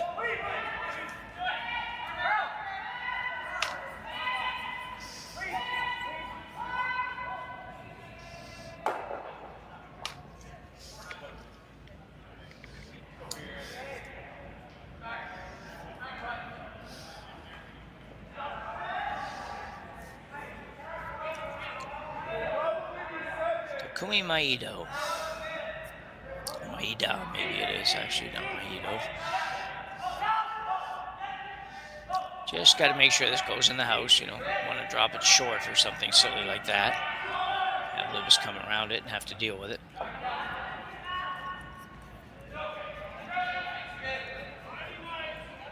I think you're okay if you're a little heavy, because with a 2-point lead, he's not going to ever consider playing a draw to it.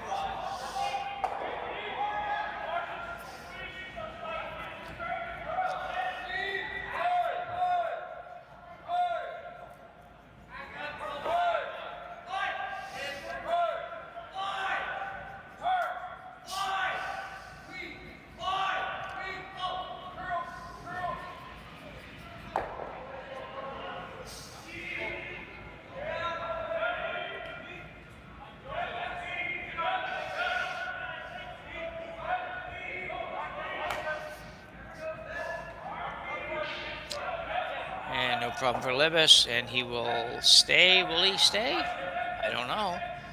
And he will.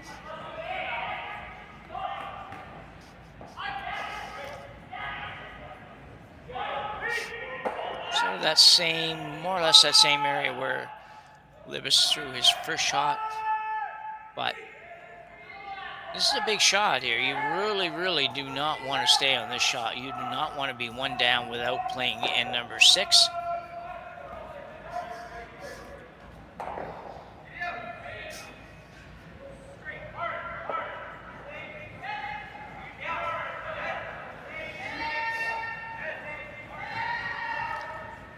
Hard, be okay, but he is going to roll out. Man, it looked like a nose hit for a minute. So we will have a blank end here in end number 5. We're in the final round of the round robin portion of the Saville Grand Prix here at the Saville Community Sports Complex. We'll go to break and be back in just a minute.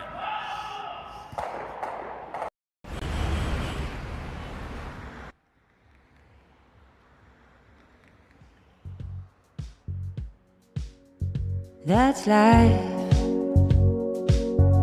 That's what all the people say.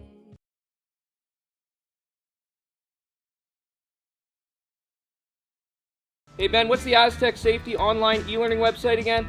Yeah, that would be aztecsafety.com. Fire extinguisher and firefighting, we'll send that one to Paul. Ah, now here's a course I should probably take. Conflict resolution. Power line safety. Yeah, I thought it might help me with my line calls. Did you know this Aztec website has over 100 safety courses? Jeez. Aztec Safety online course. Ground disturbance. Could have used that a few seconds ago.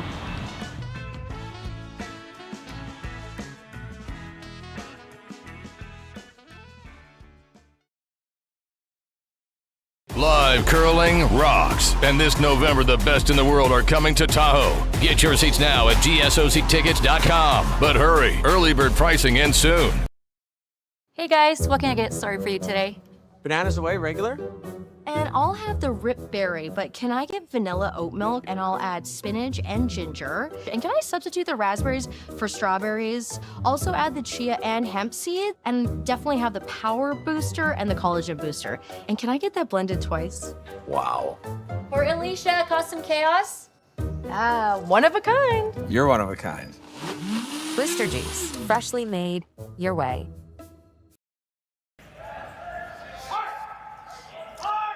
So, just 3 innings to go here in this game between Jacob Libbus and Takumi Maeda. Maeda blanking in the previous end, a retaining hammer going to end number 6 here. Jacob will probably go fairly hard here to try to force Maeda into just a single, which would leave him in a pretty good spot going to end number 7, up one with. 6th inning is always pretty pivotal in so many games. You know, big end to score, you know, certainly an end to score too if you're down by a couple, but to score in general is kind of good. Even if you're tied up, it's not a terrible end to take 1 point with hammer. If you're 1 up, it's not a bad end to take a single point with hammer. So it's a big end. Michael Hendricks with 2 very nice shots there. He's got 1 on the forefoot and then throws 1 short. They're having a look here to see whether or not this rock is touching the circles. So if it's touching, they can hit it naturally, and if it's not, then they can't. And it looks like they have decided it's not. Otherwise, I'm sure Takumi wouldn't have had the discussion if he wasn't going to hit it anyway, so.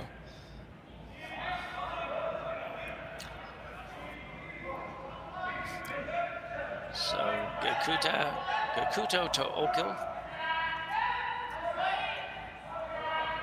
with his second.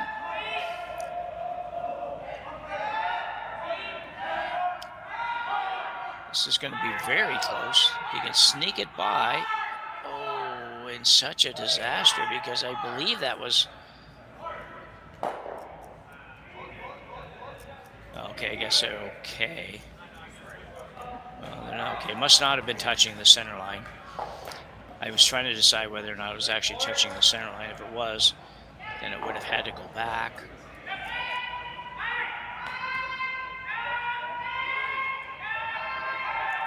But apparently not. So, anyway, moves on.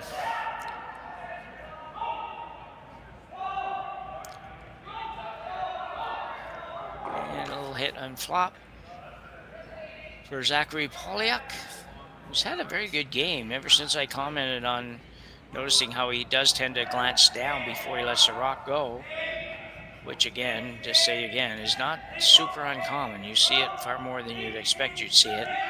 He hasn't missed a thing. He's made a couple of really nice run backs and nice shot there. He hasn't missed anything, so just keep checking that out.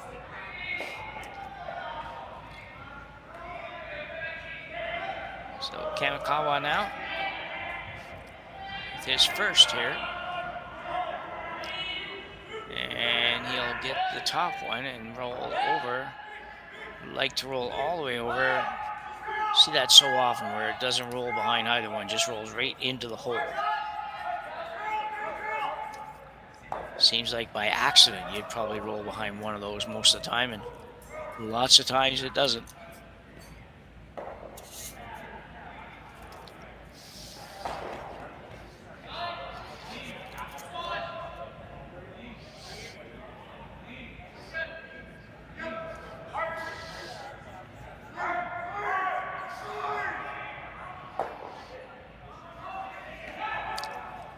Zachary with a little more gentle shot here. Soft weight hit through the port. And he's going to roll a little too far too. But actually that's pretty good. Quite good. I thought if it rolled another few inches it wouldn't have been so great, but very nicely done.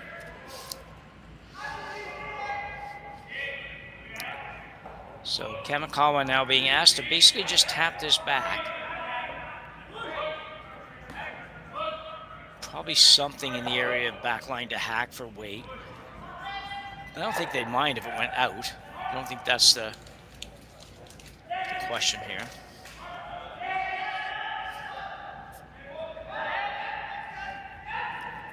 Got to get by that top one. He's not going to. He's going to put another rock maybe on the rings. Well, they may get it out. Got to go when it hits the top. Well, didn't get it out, so. Number 3, Jacob will probably hit it. And he will. And not shaping up nearly the way Maeda would like it to shape up. That's for sure.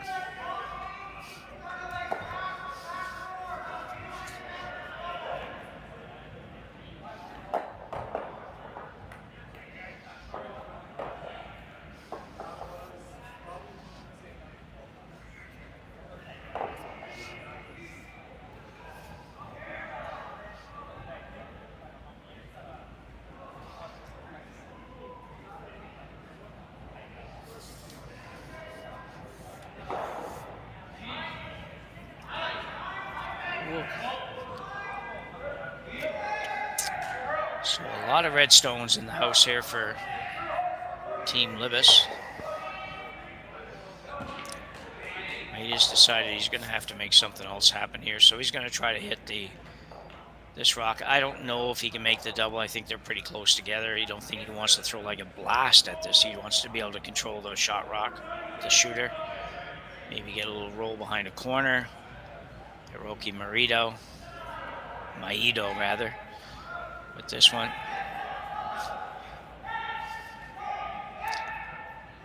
Trying to hold it a little bit straight.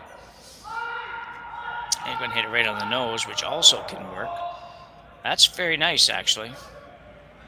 And that might have been what he was playing, actually. It seemed like they swept for that all the way down, so probably wasn't trying to get the roll after all. I had maybe wrong on that. Nathan Malberg now being asked to take this out, and this will be, I believe, much more weight. I think he's just trying to blast this out of there. I don't think this is one that you're trying to hit it right on the nose. We'll know pretty quickly. No, maybe he isn't. He's certainly not throwing enough weight to take it out, I don't think. So he may be trying to just replace shot or duplicate, I guess, better way to put it. The shot that Maeda just played, and look at this. This is nice as well. Really nice. Good shot, although I will say that this gives Maeda a bit of an opportunity, in my opinion. He can certainly come around that corner and sit 2. Yeah, I think that's good, and as long as you don't go too deep, be protected pretty good. It won't be able to make the double, so interesting. Does make me wonder a little bit why they played that shot. Ouch. The last shot before that, well, he could have just blasted that out, I think. Certainly not throwing enough weight to take it out, I don't think. See it here. So maybe trying to just replace just a little bit.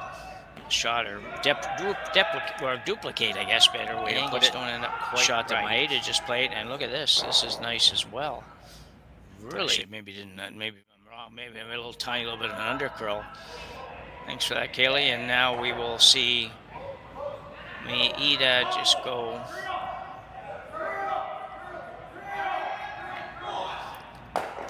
He says it because I don't know quite where he was going. I think he's going around the corner.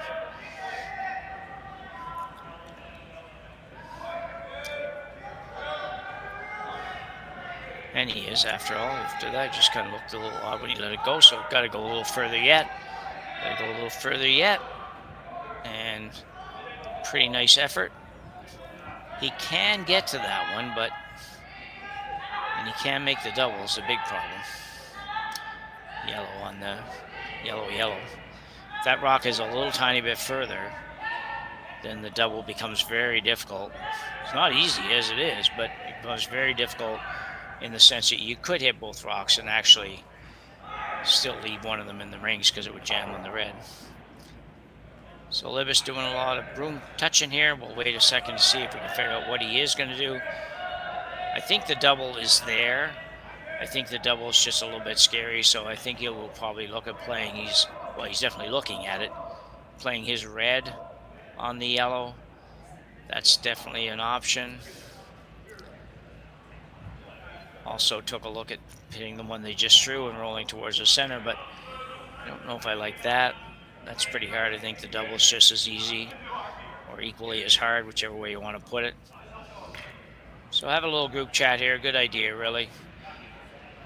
There's about 3 options here. Really, you can hit the red on the yellow. You could make the double by hitting the rock close to the center line, and then the one that's splitting the 8-foot, 12-foot there. And the third one probably is to play the intern hit on the rock they just threw and make the roll back towards the center. And that'd be great if you made it, but I think that's pretty tough too. So it looks like we do have a timeout maybe happening here.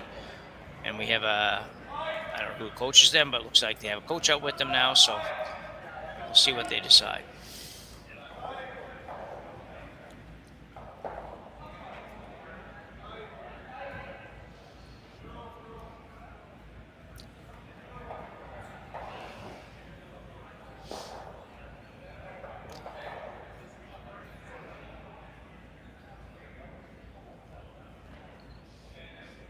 Tough decision. I think you got to be a little careful. You're up 2, and you don't want to give up 2, but you don't want to do anything crazy. I know there'd be a lot of players that would throw this double on the 2 yellows, the yellow one just about on the 4-foot, hit a third of a stone, and then hit the other one, and probably both yellows go. I'm pretty sure they would both go. So there'd be a lot of players who would play that. But you're not going to see very much of it from the other end. You're only going to see a half a rock. And if you ever clip that top red one, you may or may not get away with it, because you may go over and take out the red, or the yellow rather, that's splitting the house there. So they've decided they're going to play the red on the yellow. I think probably the intent would be to hit red, yellow, yep, roll over there.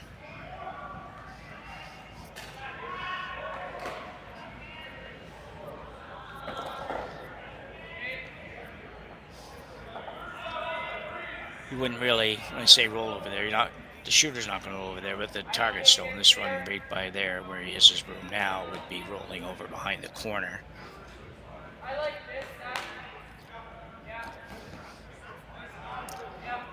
Good news, as long as you make this go away, you're probably not going to be sitting that badly, and certainly not running a great risk of giving up a 3 anywhere anytime soon.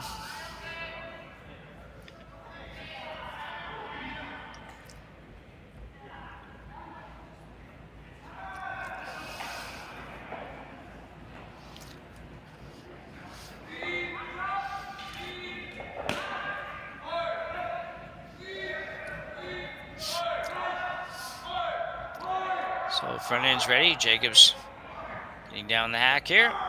He's all set. Throwing the out turn hit. Just a nice, easy hit.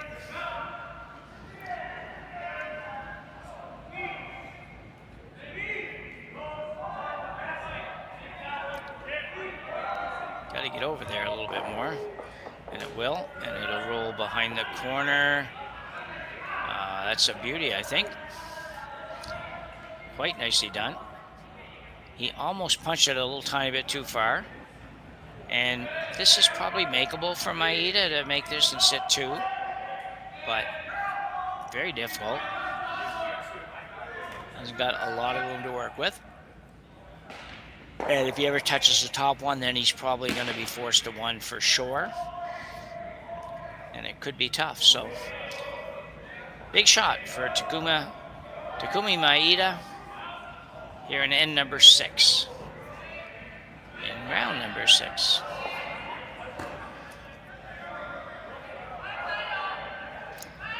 It's hard to relate to the number of sheets they have here. You couldn't even imagine saying, well, we're going to have 6 draws and 20 teams, 6 draws, and everybody's going to play 4 games in just 6 draws. It just couldn't do it in most curling clubs.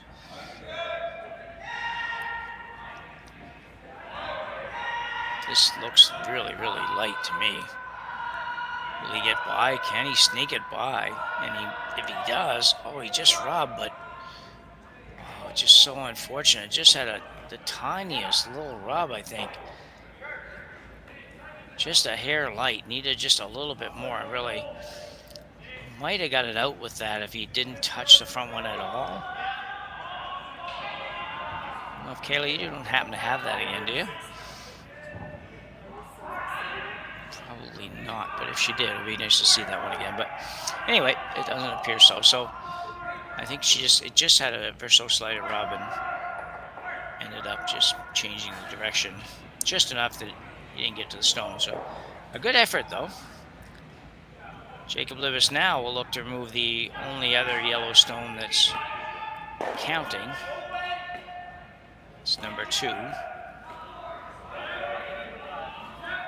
Libbus currently sitting number 1, number 3, number 4, number 5. Trying to make it a clean sweep here, sitting 1, 2, 3, 4, 5. If he gets this out, stays. Again, not a super easy shot. It's going to have to be relatively close to the guard.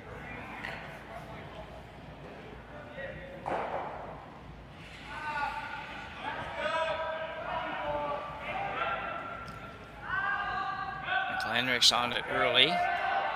His job is to keep it straight, so he must be curling. He's fine. Really nice shot. Really quite nice shot, and a very nice sweeping job as well by the front enders. In this case, really just Michael, because they do most of the time have just one sweeper on virtually all of the shots, really, to be honest. Very rare do they have two going. Most teams don't have 2 going very often, but these guys are probably even a little more than most teams. So Maeda now has to go through the hole, hit, and can't roll very far at all to score 1. Last rock at 6th end.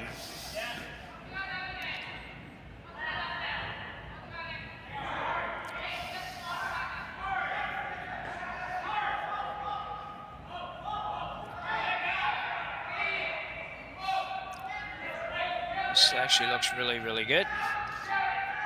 A very nice shot. Really nice shot in a situation where he really had to make a good shot. There couldn't be any even half miss there. So Maeda will pick up 1 in the 6th end. He will trail 5-4 as we go to end number 7. And we will be back right after the break. Developed over a decade in collaboration with the finest ice makers this side of the Atlantic, the Pebblehead PB5 is nothing short of a triumph of sophistication and craftsmanship. Weighing less than half its lumbering copper predecessors, yet boasting 10-fold their durability, the PB5 delivers perfect, consistent ice, time after time. The PB5 by Pebbleheads.com, the apex of ice-making ingenuity for the roaring game of curling.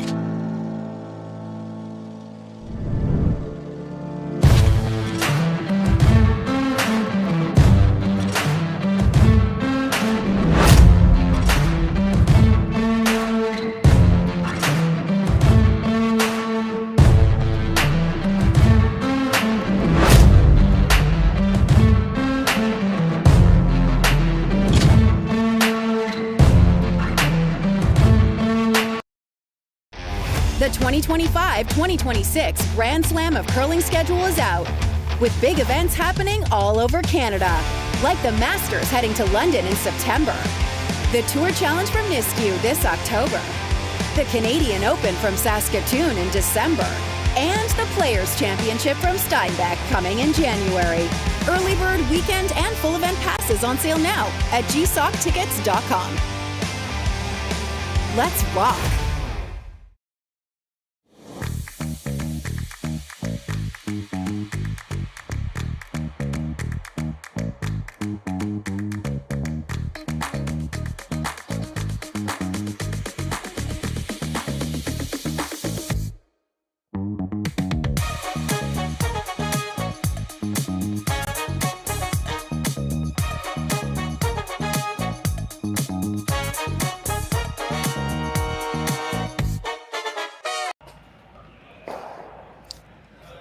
Well, 2 ends to go here before we have a winner of this pool. These two teams both playing in the same pool and both have the same record at 3-0. Looking to secure spots in the playoffs. As we mentioned earlier, it looks like both teams are through to the playoffs, but playing for first place in the pool for the pride and joy that will give you, plus usually gives you a preferred spot in the draw. So we'll see. A good shot by Maeda there to get within 1. He was looking at 3 or 4 Libbus stones there. So miss here by the lead to not get that rock on the center line. Allows Michael Hendricks and Team Libbus to play the previously more common tick shot. We just don't see the tick shot much anymore because with the no tick rule on the center line, there's not that many shots that are off the center line that anybody actually wants to tick. So we'll see. These guys probably practice it a little bit. And usually looking for somewhere around hack weight. This is definitely that. He needs to make contact. Don't think it's going to quite get over there. No. Good try. It was just, again, just not a shot they play very much anymore. A little hard to know exactly what somebody's going to throw and exactly how much ice to take for a shot like that. So, Maeda now. Looks like, I think he's coming right in on this, which maybe be a little bit of a surprise. I look at the 7th end in this situation, this score at 5-4, that it's almost give it all you got to steal. You know, you might get to a point in the end where it looks like you're not going to steal, but you may be able to force. So you decide to go for that instead. But I think you have to start this end with the intention that you are going to try to steal one at all costs. This is a little heavy, and as a result, it's going to come right out the other side. Now the center guard is going to be gone, and Maeda is going to be hard pressed to find a way to steal. He may now, even this early in end, you may see him shifting to some sort of a force plan, where he tries to force Libbus into just taking 1 and having hammered down 2 coming home.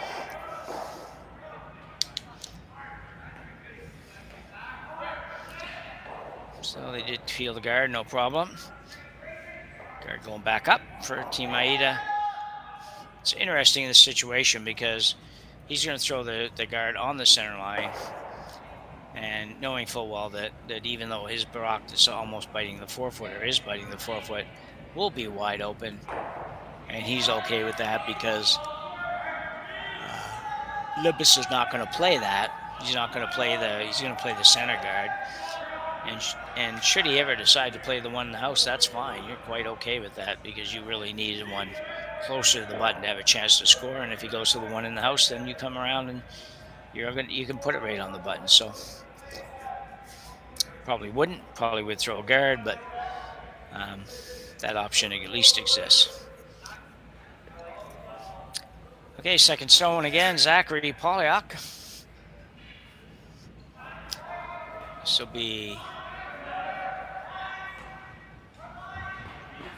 his second stone, or first stone. What do we got here? Second stone.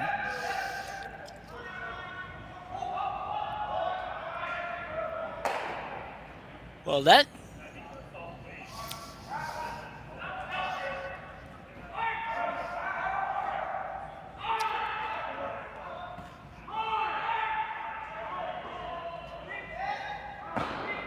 if you happen to be popping on, I think our scoreboard's just kind of like, it did this earlier today too, kind of frozen up a little bit. So the actual correct score is 5-4 for Team Libbus, and Libbus actually has hammer here, so going this way is not too bad. You can just see it right on the scoreboard, so you can actually look it up yourself. When we go the other way, it's a little bit more of a challenge because it's not there. Okay, we got it working now. It's good stuff. I don't know anything about the technical part of this. I just know that there's sometimes these things have an automation factor and some of them are manual.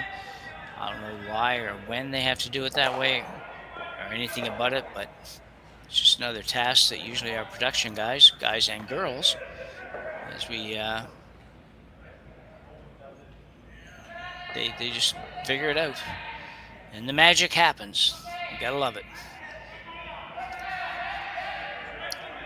Nathan Malberg now will play the hit. And try to probably roll over somewhere in the vicinity of the other yellow rock.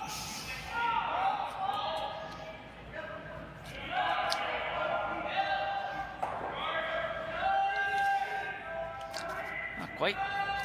So you can see now that Maeda really, he recognizes the fact that he really isn't in any position to steal a point here. So he is going to just try to make sure if he can keep these two rocks spread apart, keep them in the house, first of all, and keep them spread apart far enough that there's no double to be made, and he might be able to force Libbus into the single, which would be much better for him.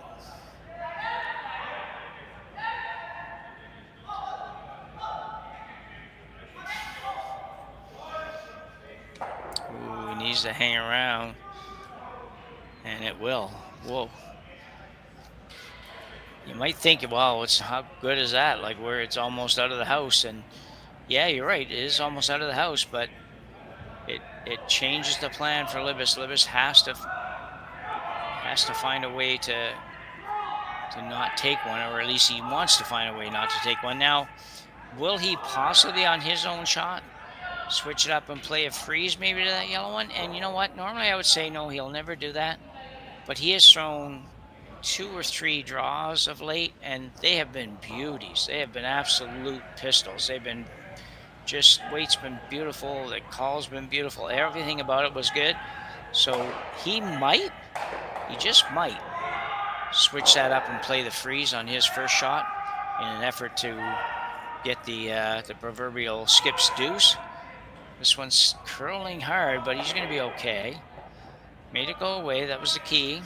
Like to stay, but made it go away. You gotta make them go away at this point.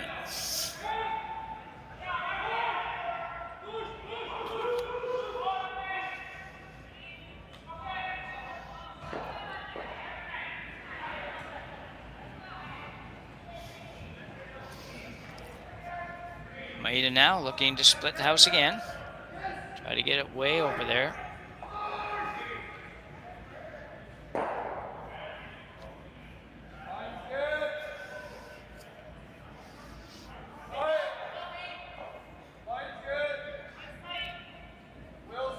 Make sure this is in play and as close to even as you can be with the other one.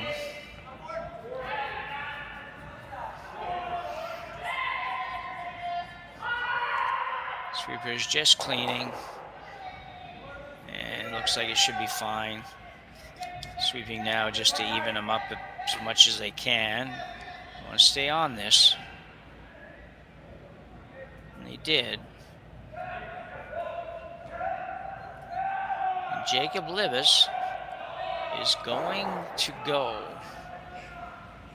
Very, very gutsy play. I don't know that a lot of teams would do this.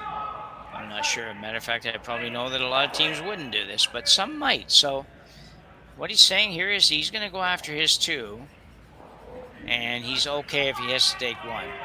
The problem I have with it, the only problem I have really, is that it's really, really, really tough to get 2 in this situation. So you've got to make a perfect freeze, which might be the hardest shot in curling for starters. And then, you know, if it's perfect, I guess, if it's not quite perfect, let's put it that way, then Maeda gets it out and forces you to 1. I don't know if you want to be forced there. But he's on the verge of being forced, I guess, is the way to look at it, and say, well, if he doesn't do that, if he goes ahead and hits something and rolls over, there's still a very, very good chance he's going to be forced. So what the heck? I'll give him credit for playing this, and I think he'll be really close for the weight because he's been close all night. Just a matter of whether or not they can get the line really good. And right now it's got to curl a little more, but it's getting much better, and it's also short.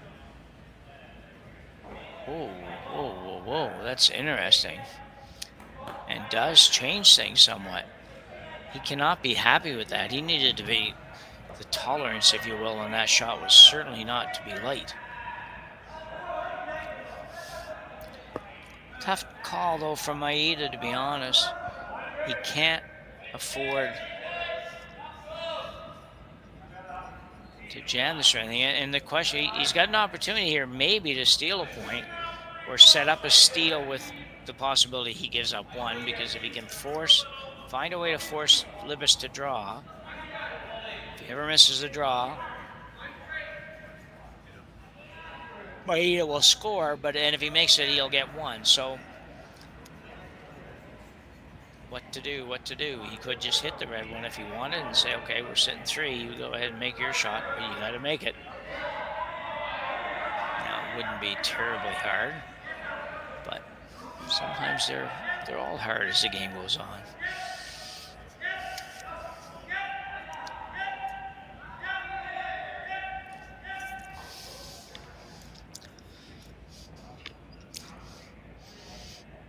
So, interesting call by Maeda here.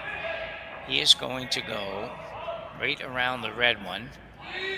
Basically, almost a freeze to his own. I don't think I saw this shot coming.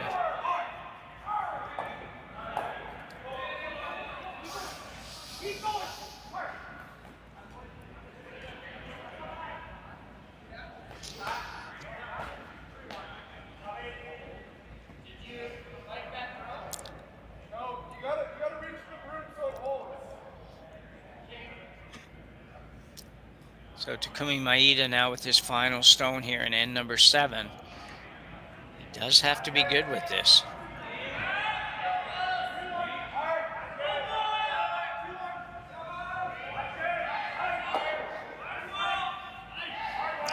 Guys are working pretty hard.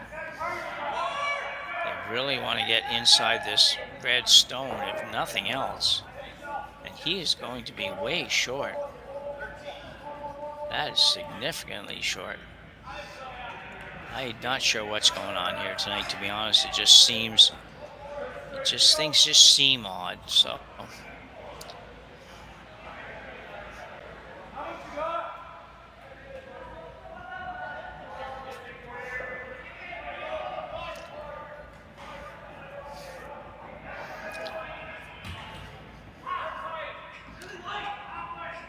So Jacob Libbus now going to play the fairly short out-turn run back on his own stone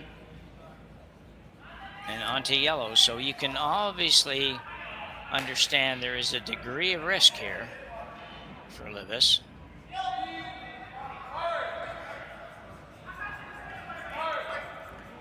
And that if he ever didn't hit this, didn't make contact with the back one, if it was because he didn't curl up enough, he's probably given up 2.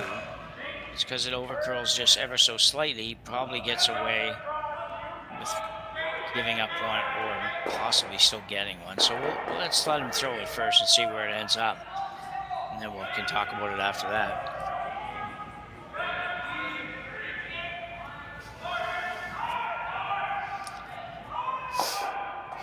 It looks pretty good. And it is. And it will be a score of 2 for Jacob Libbus. A very nice shot. Jacob's had some really, really nice shots these last couple ends. He made the couple of draws 2 ends ago, 3 ends ago, whenever that was, and just made that nice little raised takeout for 2. He will take a 7-4 lead to the 8th end when we come back.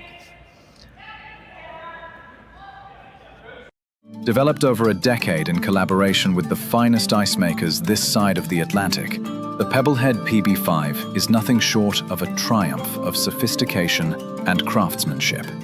Weighing less than half its lumbering copper predecessors, yet boasting 10-fold their durability, the PB5 delivers perfect, consistent ice, time after time. The PB5 by Pebbleheads.com, the apex of ice-making ingenuity for the roaring game of curling. Live curling rocks. And this November, the best in the world are coming to Tahoe. Get your seats now at gsoctickets.com. But hurry, early bird pricing ends soon. Imagine being able to stream every curling game from every sheet from any event, be it your Wednesday league game, bonspiel, or corporate event. Curling Stadium offers an all-inclusive streaming solution featuring high-quality cameras, ease of use, great reliability, and minimal installation. Offering your sponsors customizable ad space on your streamed curling games and being able to sell video packages to your corporate events for increased revenue. With Curling Stadium, you can stream to any device, be it your mobile phone, tablet, or computer. Push the feed to your desired platform, be it Facebook, YouTube, or any other social media. Curling Stadium is simply the way forward. Where it's commonplace in other sports to televise every game, we want to do the same. Curling is a global sport, and it's time it gets the coverage it needs. Make your curling club the next Curling Stadium.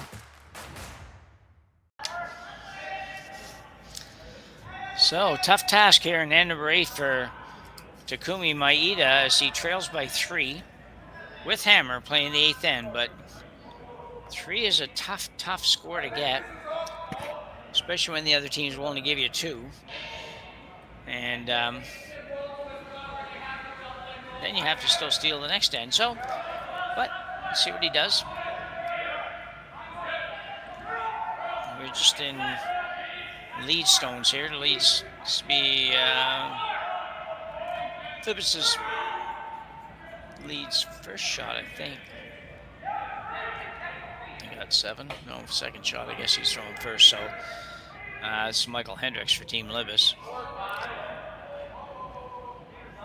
Something there in front of the rock. Good idea to clean that up. It's too late after you run over it.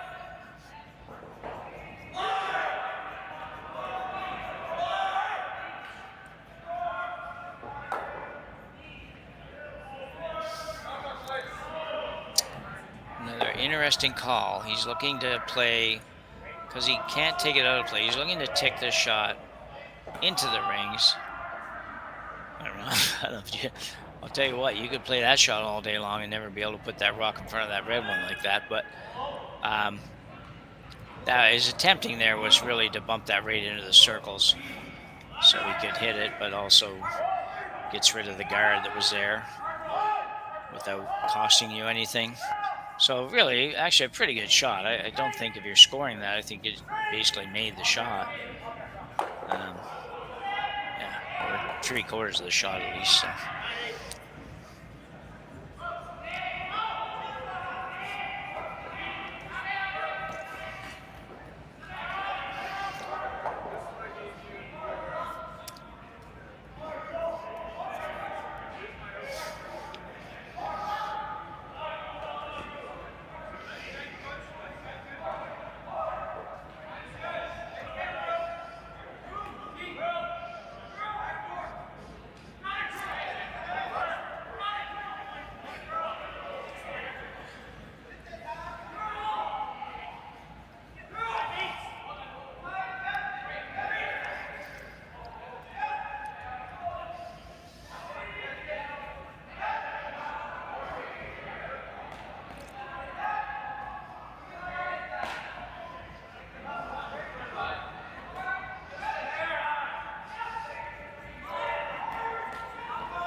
Sneak it by a little bit. That's a good shot. It's a very good shot.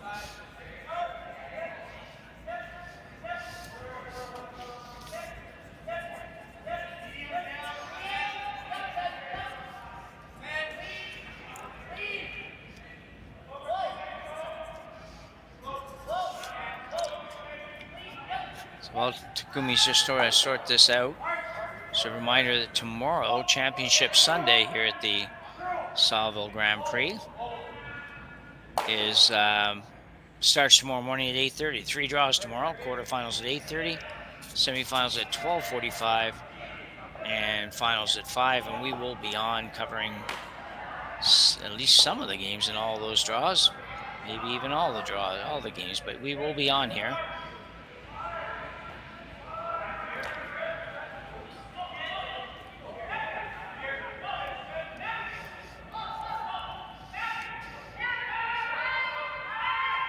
Ooh, that one just barely hung on, and pretty much open. Libbus will ask Zachary Polyak to hit the one at the back of the house. He could peel the corner if he wanted to, but most of the time it seems these teams will go with, let's hit the one that's counting, we'll deal with the one that's out front later if we have to.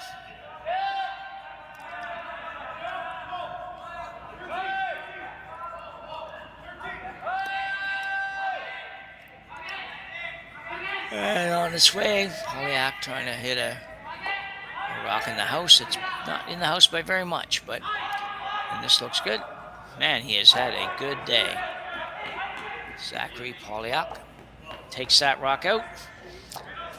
Now Maeda trying to figure out where he needs to go. Problem with the corner guard is just a little bit long. But if you can get this one in, you're going to have to leave it fairly high so there's not quite as much room.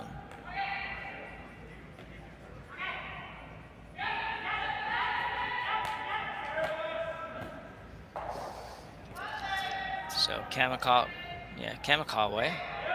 Kawa. So when the out-turn come around. In-turn come around, sorry. This looks pretty good.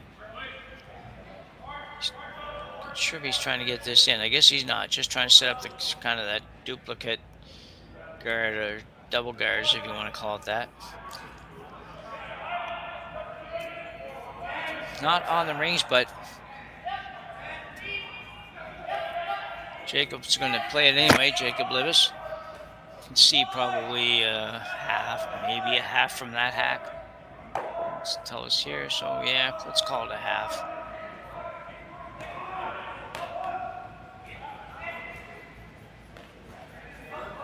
I think you play if you're going to play the back one, just play it tight. If you hit the top one, that's fine.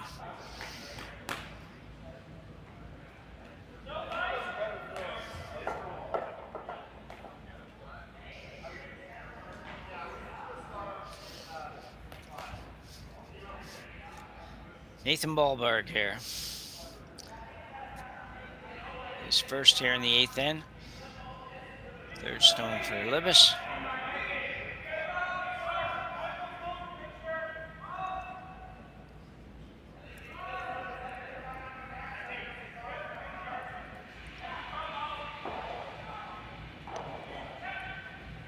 Nicely done, and added to the mess that's in front of the rock on the button for Team Maeda.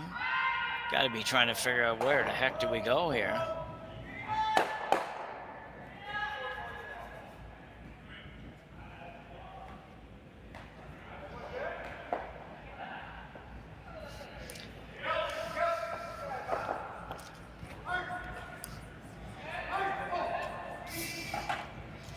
Takumi Maeda now.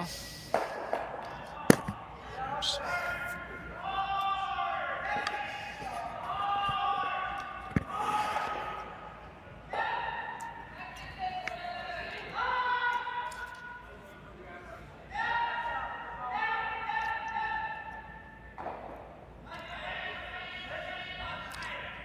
Well, he put 2 yellows on the rings.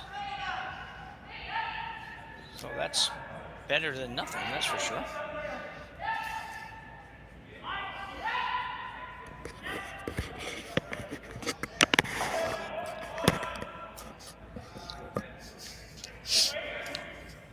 So Maeda's got 2 in the rings, but the problem is Jacob Libbus has 2 that are far better than everything, and 1 that's better than the one that's a biter.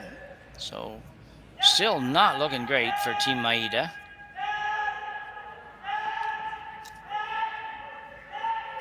Nathan Malberg now will throw the in-turn, trying to get the rock that's partially buried behind the corner here.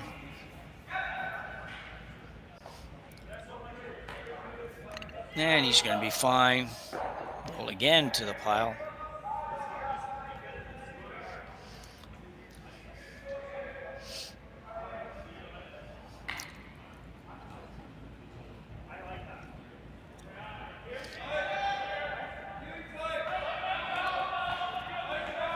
Well, it's hard to know what to do if you're Maeda in this situation, but I gotta give him credit here. He's playing a shot here that's a pretty good option, actually, and I don't think I would have thought of that. I would have been disgusted where we were at this point in time and not thought of anything, but trying to make a double, but he's trying to make the double on the outside one, right there, and the one at the back of the forefoot. Not quite, needed to keep it a little straighter. He hits about another, probably hits another inch and a half or something less of the stone. He's probably gonna make that shot. But anyway, for now, it's a wide open takeout for Jacob Libbus, which will come very close to ending this game. Won't end it, but you can hit this. I don't even think it really matters. You just don't hit this and roll in front of the yellow, so you leave a corner guard. The worst case scenario you're going to have is a wide open hit on your last shot to win the game.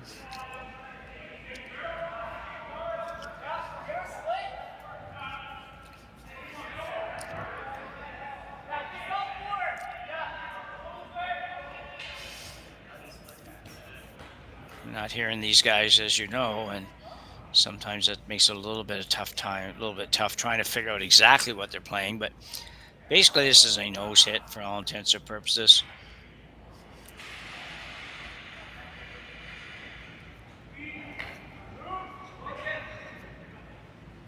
And it's on its way. I'm pretty sure he won't have any trouble hitting it. It's just a matter, he hits it right on the nose, which is pretty much what he said.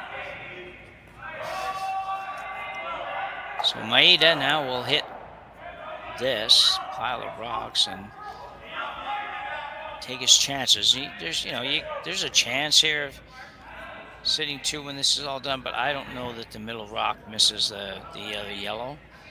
So I'm not even sure this is completely there, but he's going to play it anyway, and he needs to, because he needs a lot to go well here in 2 shots. For starters, he's got to make shot here and then have Jacob Libbus miss a wide open takeout. And then once he does that, then Maeda's got to figure out how to get rid of whatever else is left in the house. So let's see where we get here.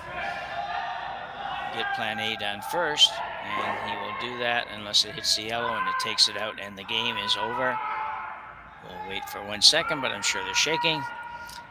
And we have a final. Team Libbus, Jacob Libbus, Nathan Mulberg, Zachary Polyak, and Michael Hendricks will improve to 4-0, and they will be playing tomorrow on Championship Sunday. Maeda will drop to 3-1, and I think he will also be playing tomorrow, so expect to see both these teams tomorrow. Not a bad game here tonight. Thanks, Kaylee, in production, for helping us out and looking after everything that I at least don't know anything about, and for myself, Jim Nix, and for Kaylee, and for Jerry Gertz and the whole Curling Stadium crowd and team, we would thank you for watching this final round robin in the 2025 Saville Grand Prix here on Curling Stadium. We will see you tomorrow for Championship Sunday. Thanks for watching. Live curling rocks. And this November, the best in the world are coming to Tahoe. Get your seats now at gsoctickets.com. But hurry, early bird pricing ends soon.